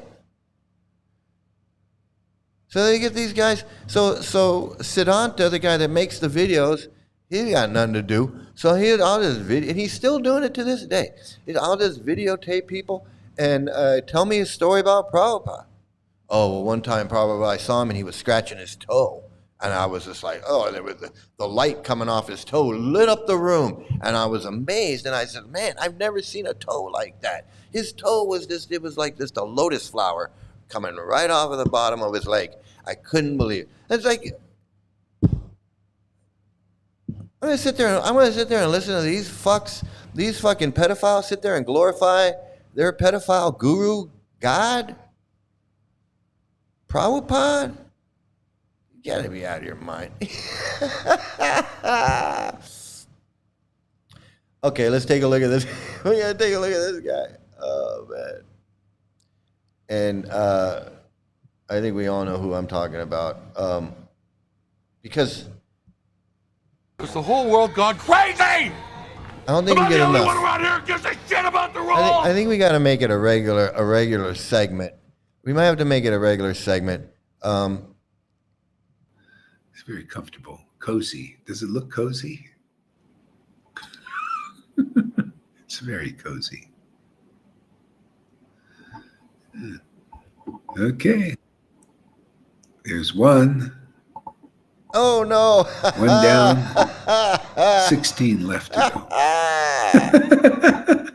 Well, we can get 10 up here. Yeah. So Lolita, give us a word. Yeah, I love that, Guru Maharaj. I love that idea. Here we go. Some yeah, philosophy. getting guided by the Lord and follow the instructions. And this is the path, and you explain the path. And it's actually a little bit like the path of Jesus Christ when he actually got condemned to die, when the false ego was condemned to die and he had to pick up his cross. It's the same principle, actually, you know. You pick up your cross and you go, no matter what the Lord asks from you. It's what the Lord provides, or it's what the Lord orders that you follow. Um, but here in Chaitanya's, in that pastime of the card, I really feel that push of him.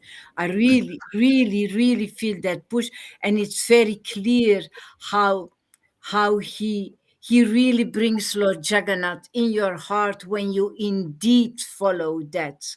path. When Yeah. you indeed Yeah. your bhakti grows, then indeed he brings the Vedanta right. And the action, the Really deed, the action. Yeah. Yeah. That's what it's all about. You know, that's why we have the instructions of the Vedas. They're all trying to lead us closer to the gold, you know, and because the Maya is so funny how the Maya works exactly the same. I was wondering, what is this? What, you know, people, you notice the governments didn't just come out with the, you know, with that thing. They didn't come out, well, they sort of kind of, you know, did that, but not, they had to get you like, well, if you don't do it, you're going to lose your benefits. If you don't do it, you What can't in travel. God's holy You name are know, you see, blathering they about? get you to agree with it, even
Is the whole world gone crazy? Am I the only one around here who gives a shit about the rules?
Oh, my microphone was off the whole time. I'm sorry.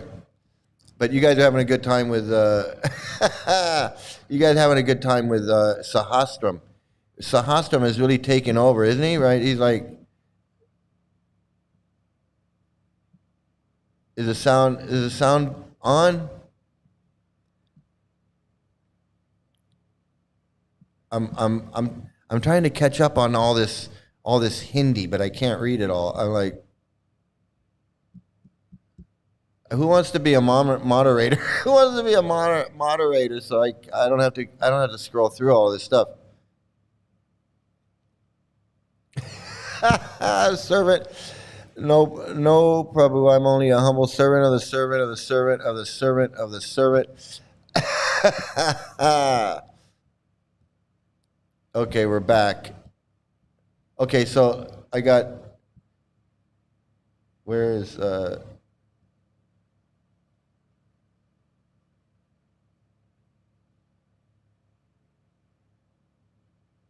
Okay, so we get back over. We get back. We get back over here.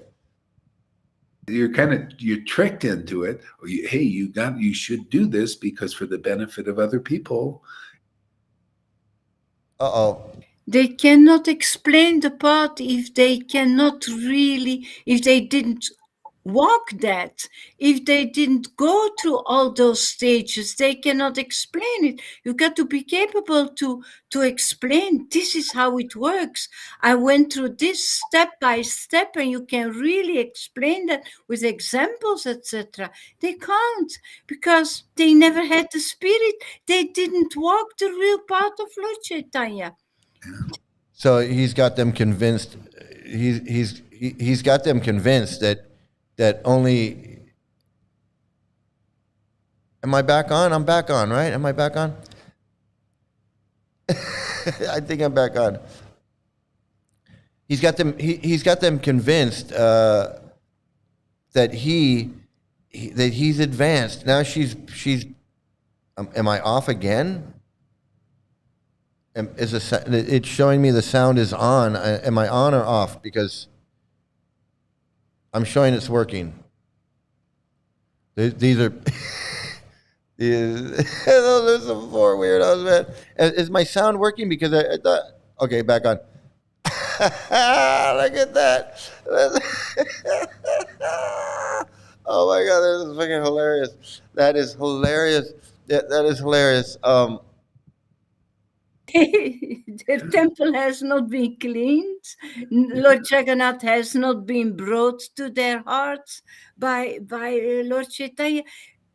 They don't know how it goes. You need to explain it, because you had that, and yeah, and then it's lovely to explain it to people. Yeah, yeah. They can't, you know. Well, it's all who you agree. This guy's always yawning. He cannot stay awake. He's like, this transcendental bliss is really putting him to sleep. The transcendental bliss is really putting him to sleep. To listen to and believe. It's all about faith. So if you have faith in illusionists and imitators and who are lying and cheating and with smiles on their face and all that stuff. What can be done? So that's what they do. So they get you So, to you know, agree with their speculations let and me, their. he's saying, this is interesting.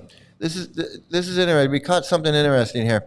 He said, everybody else knows that they're lying and they're cheating, except Gorahari. He's the real deal. He's the he's the real deal.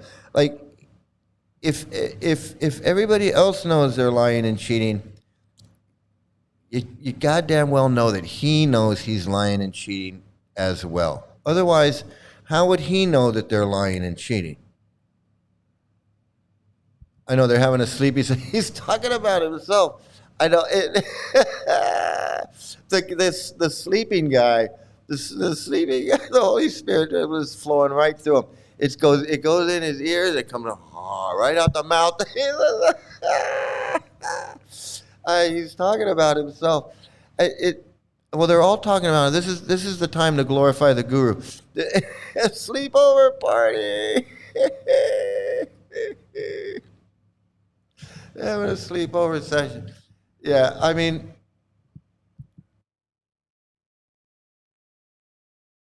Within that. this guy's falling So asleep over here. our preaching is we worship the Lord like this, and the Lord gives us the proper understanding, and we give that to others.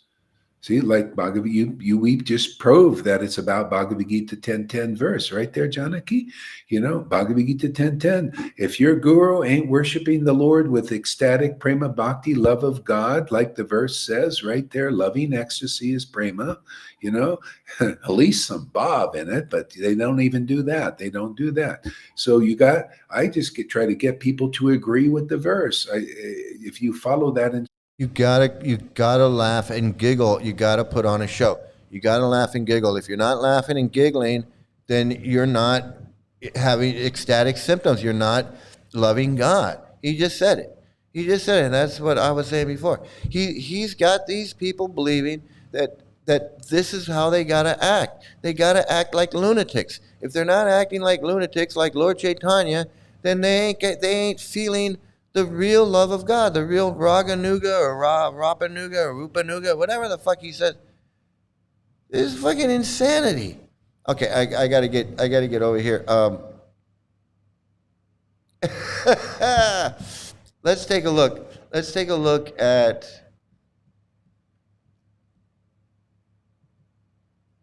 Let's take a look at this and see. This is going to be just random videos from Rafal. So let's see who's going to go with this one first. I have no idea who this guy is, but there's no sound on this. What is going on?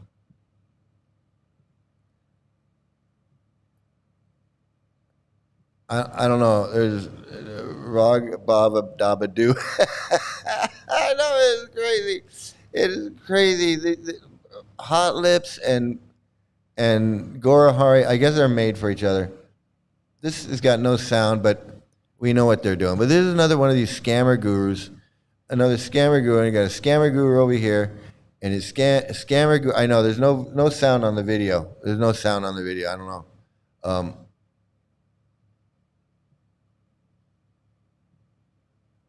I don't know. I don't know why there's no. But there's it's an initiation class. Oh, there we go. They fixed it. I liked it better with no sound. Hare Krishna. So here it is. It's just a bunch of, like I was saying before, it's just a cult of worshiping gurus. You just worship gurus all day long. These guys become gurus. They get to be worshipped. They get to sit there with the flowers. They get to sit there with the flowers and the books and sit there and read out of these fairy tales and act like they're holy men when they haven't done a fucking thing in their life. They're sitting there protecting pedophiles, protecting these pedophiles. Not one single one has ever come out and said, "Hey, I am not down with these pedophiles. I'm still waiting for the first guru to come out and say, hey, I am not down with child marriage. I am not down with 12-year-old girls and 19-year-old boys. This guy hasn't done it. None of them will do it. None of them will do it. It's a pedophile cult. Every one of these, all of these people. Who are these people? Okay, let's get another. Rafael's great for sending these videos in. Let's see. Uh-oh. There's another. These are always great. I love these.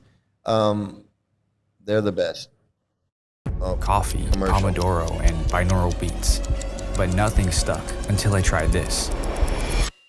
Hare Krishna.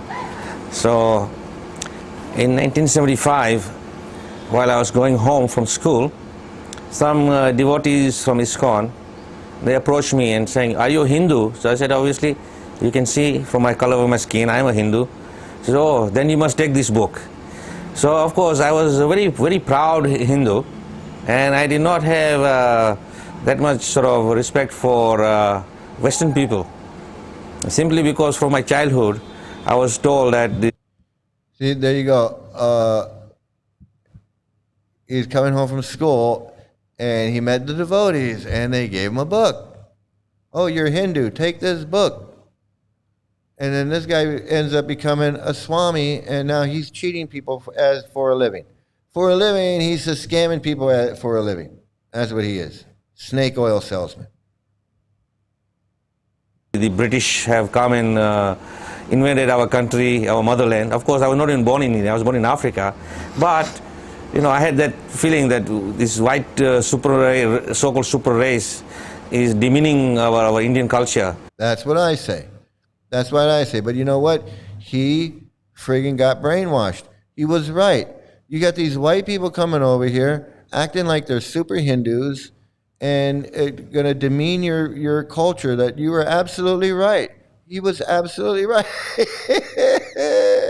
So I just brushed him aside, and he kept following me for almost 100 meters, and then insisted on asking me, "Take this book."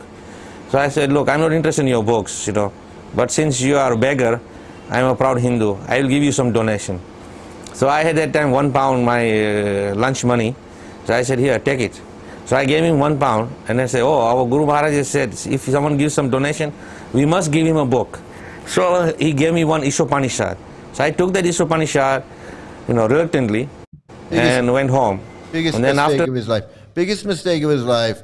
The biggest mistake of his life was giving him some money to get rid of him, and the guy gave him a book, and then he ended up reading it, and now look at him. Here he is, 50 years later, wasted his entire life. He was just in school. He was at the start of his life. He had his whole life ahead of him, and now he ended up being a fucking scammer, fake guru fraud who can't say that child marriage is wrong, can't say that these child molesters don't belong in ISKCON, can't say that these child molesters are belong in jail. He can't say any of that.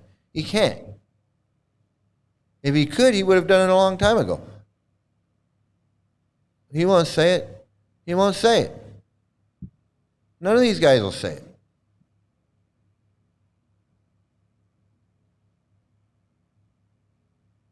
I know.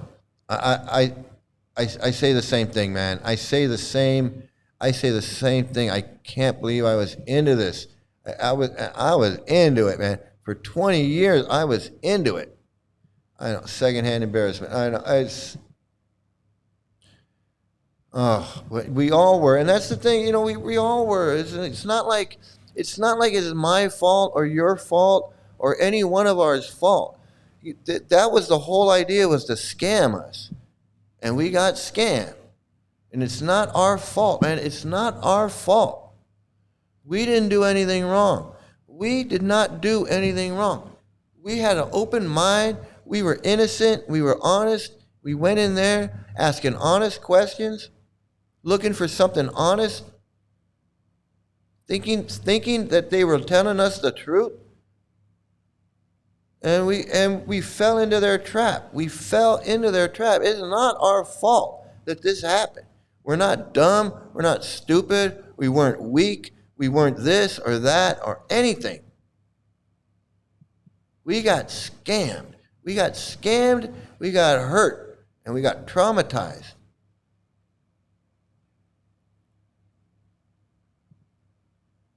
They're such a scam. And see, and then, so yeah, we got scammed. They make you believe joining is bliss. Turns out it's the opposite. Being a devotee is a nightmare. Yeah, absolutely. It's such a scam, you know, and they make you believe all that.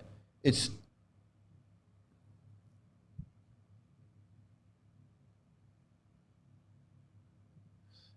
supposed to be so amazingly beautiful, only to be turned out to be a freaking purge consciousness and the worst holiday party ever. Yeah, you know, the best time, probably the best time you have is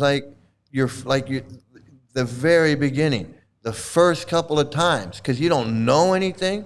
You don't know you don't know anything. You don't know about gurus falling down. You don't know about children being abused. You don't know about the sexism and the racism and the you don't know any of that. You're just standing there in front of the deities, you know, and you hear this music, this chanting, there's whatever going on. You smell the incense, maybe you smell some prasadam, maybe you have some prasadam, and you're like, wow, and they're walking you around and someone's telling you, oh, this is Rukmini Dwarkadish, this is Radha Kalachanda or whatever. Right, and they're saying, yeah, and then upstairs is the bookstore, and over here is the prasadam. That's the best time you're gonna have, because everything after that is downhill. Because the more you get into it, it's just more bullshit.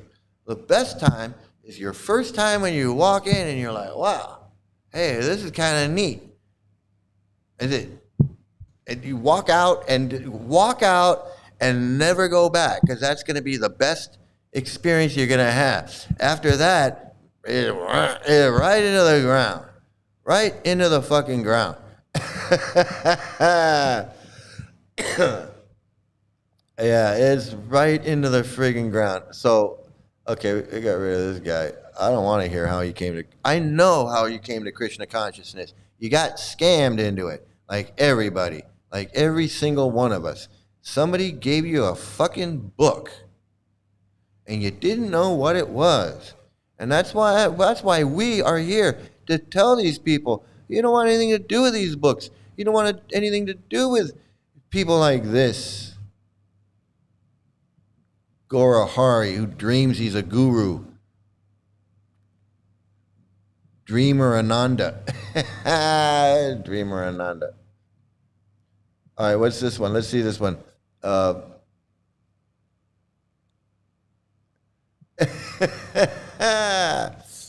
do you say? Yeah. Yes, it's true. The beginning few years when you're learning the basics, it's all exciting, but it wears off soon enough. It does. It wears off soon enough. Just like that girl. I don't know if you watched the Weird Planet. I don't know if I did this video months ago about this girl in New Zealand that joins, and like she starts documenting everything the very first day. And she's got her camera and she's like, I'm so happy, I'm a Hare Krishna, and I'm just dancing, and she's doing all this thing. Big smile on her face. You know, like 2 months in, she's out trying to distribute books, and she's just like, she is not happy. And then she leaves, and she's just not happy. She's just a broken person. She's just a broken person. She's not the same. She's not the same. That smile is gone. That light in her eye, that happiness that she had when she's like, I'm in Hare Krishna, I'm in Hare Krishna. And she's all excited. That's just done. They sucked that right out of her. They told her she was being offensive. They told her she couldn't cut her hair. She went to India and they told her you're doing this wrong, and you're doing that wrong, and you're doing this wrong. And then she comes back, and it's just like, she's like, I'm out of here. I'm out of here. Yeah, it just sucked the fucking life right out of that woman. She is so happy, and she's so miserable. So fucking miserable. Okay, let's see. Okay. I like these because Rafael sends them to me and he's like, check this out. Can you believe this fucker? And I'm like, oh, wow.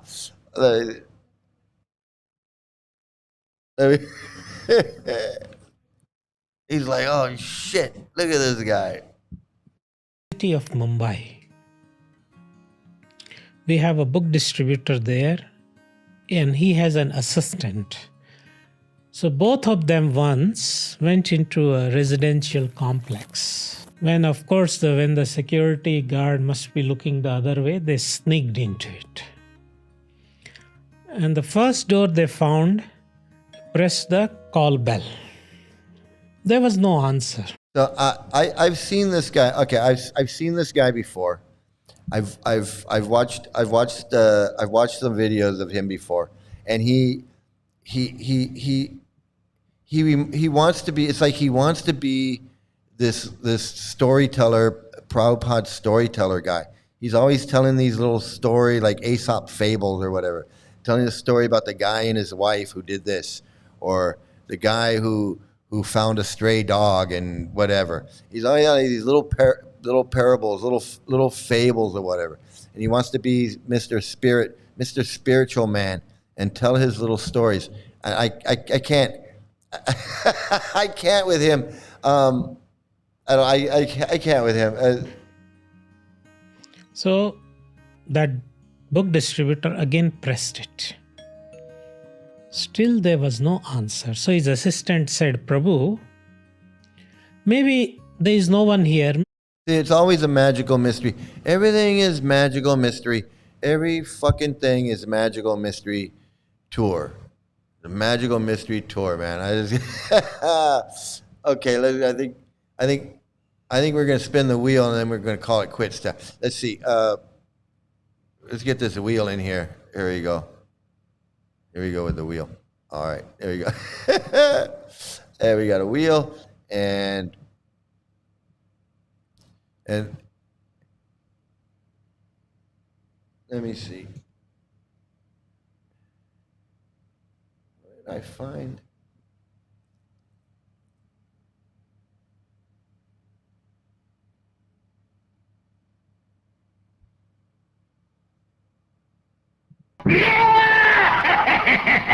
Okay. All right.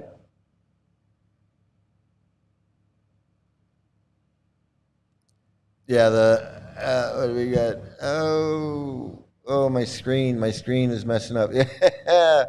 Okay, so where's my? I can't get this working. Okay, you want to wager? You want to place your bets? I like it when we have a winner. We gotta have a winner. We need more bet. We need some more betting. We need more betting going on. What do we got? Who do we got betting? Spinning the wheel. We're spinning the wheel. Please like, share, and subscribe. If you can't place a bet, at least like, share, and subscribe. All right, are we ready? Nobody's betting today. I'm gonna give you one more.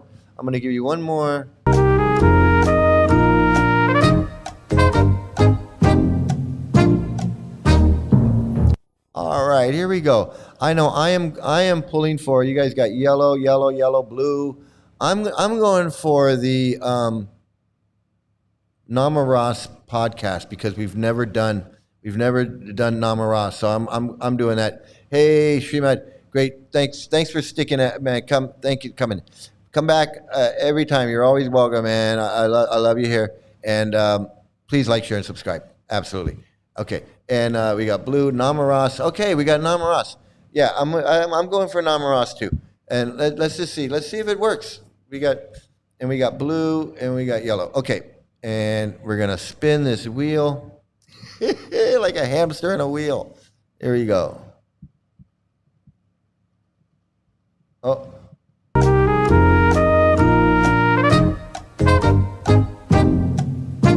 Hey, there's someone that we haven't seen in a long time. I don't think we've ever seen him. It's his first time on the wheel of idiot is Danudar Scumbaggery himself. Let's take a look and see what's up with him. and the wheel, and that was green, and we had no winner today, right? We had no winner. Nobody won. Nobody won. And of course, it was the theme music. And let's take a look. Hey, yay, green. Okay, yeah, okay. We did a little behind the times there. Okay, let's take a look at Danudar. We have never seen him before, so I've never really given him a piece of my mind. So let's see.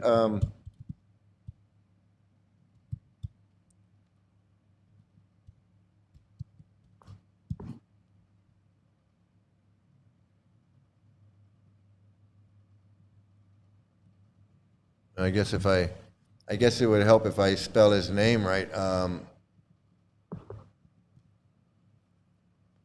Here we go. Let's see. Nope, still no.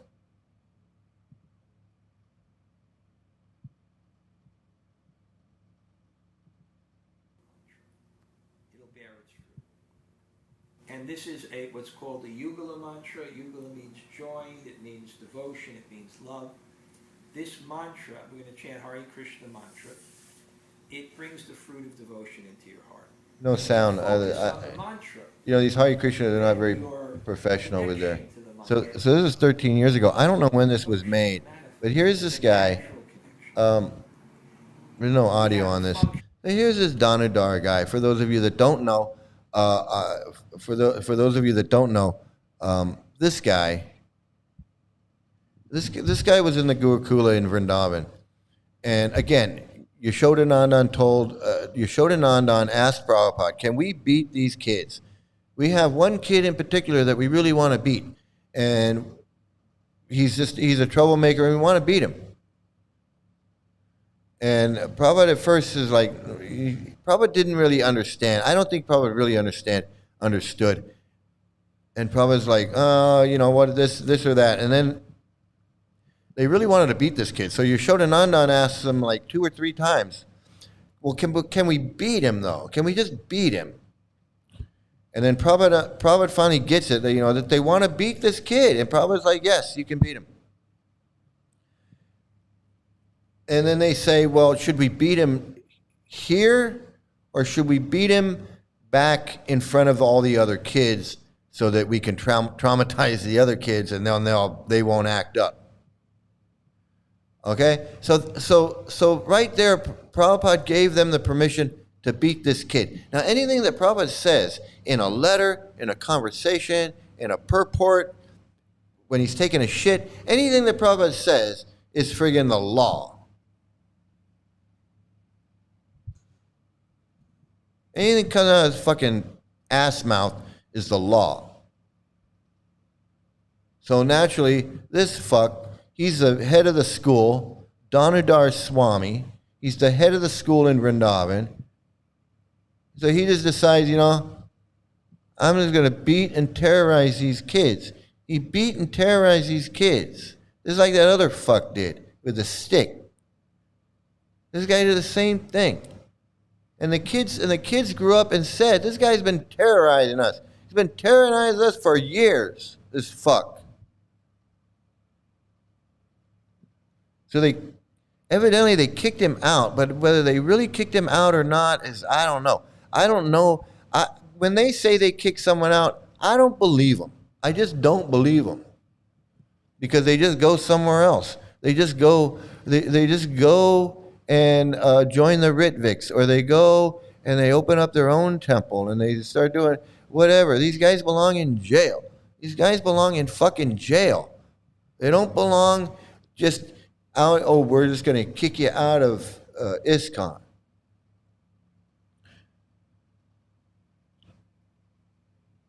Kid's been terrorized by this guy. Broken bones.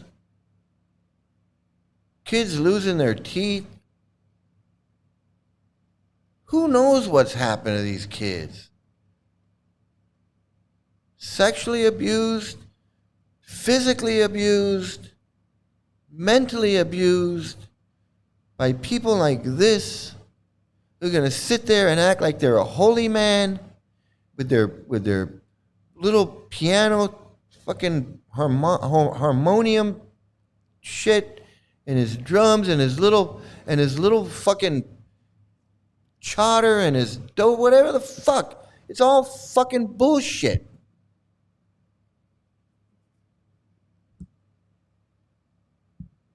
And even when they catch him and they know that he's guilty and the kids have said and he said and all this shit, they don't do nothing. They just don't do nothing. They don't give a fuck.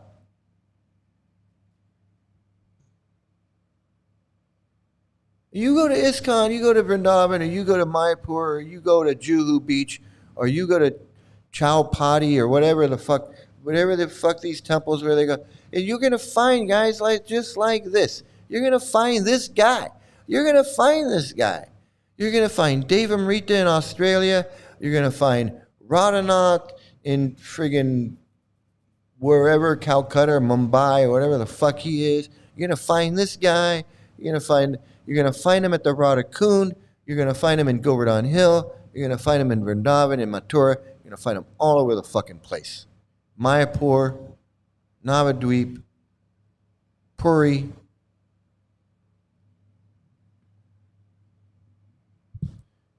You can't trust this fucking cult. They let these guys do whatever the fuck they want. And it's disgusting. It is fucking disgusting. All right, that's my that's my rant for today. So now everybody knows who Danadhar Swami is. Those of you that didn't know who he was the principal. He was the head of the Vrindavan school for, like, I don't know, through the 90s, 80s and 90s, maybe longer. I'm not sure when all that. I don't remember all that when. All the timelines for all this. I get all these guys confused. There's too many of them. You need a scorecard. I need a friggin' like a sports like a like a baseball scorecard to keep track of who, what, and where, and how many strikes, and who's on base, and what's on first. You can't keep up with these guys. There's too many of them.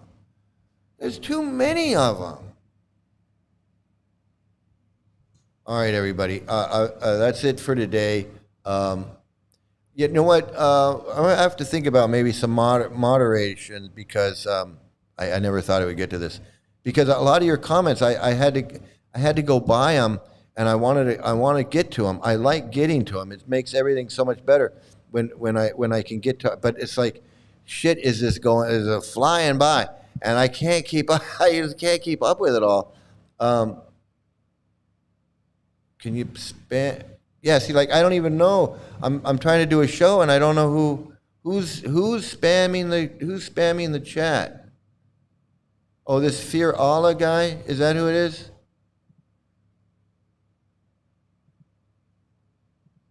Okay. All right. Yeah, I didn't. Yeah, see, I didn't even know. I'm so maybe we'll have to talk about it on a future show. If anybody wants to be a moderator, I'm gonna have to look into that because if these people are coming in and spamming and doing all this stuff like that, we're gonna have to we're gonna have to do something about that. Yeah, I think the time has come. Looks like the religion of peace. The religion of peace has turned up, man. Yeah, and so I got rid of him. All right, but hey, it's been a lot of fun, and yeah, we're gonna have to talk about moderators as far as like keeping this shit under control, and so we can get through a whole show without a bunch of distractions. So everybody, hey, this has been great, so much fun. It's so much therapy for me, and believe me, I need it. Okay, I need this therapy. I probably need it more than anybody. I want to thank everybody for joining in today. Everybody, Tim and Weird Planet and Eliana and Fake Human and Dagmar and everybody. I can't even Allah guy, Fear Allah. Thanks for coming and spamming. Jenna Morton and Greg and Howard Johnson and Srimad and everybody, and of course Rafal sending in those videos, and Jai Ganapati. Everybody, just have a great day, great night, great morning, great afternoon, a great evening. Have some great luck. And please stay out of a cult. And of course, the best part of the show is, you get to see me back when I was a Hare Krishna. So thanks, everybody. Have a great day.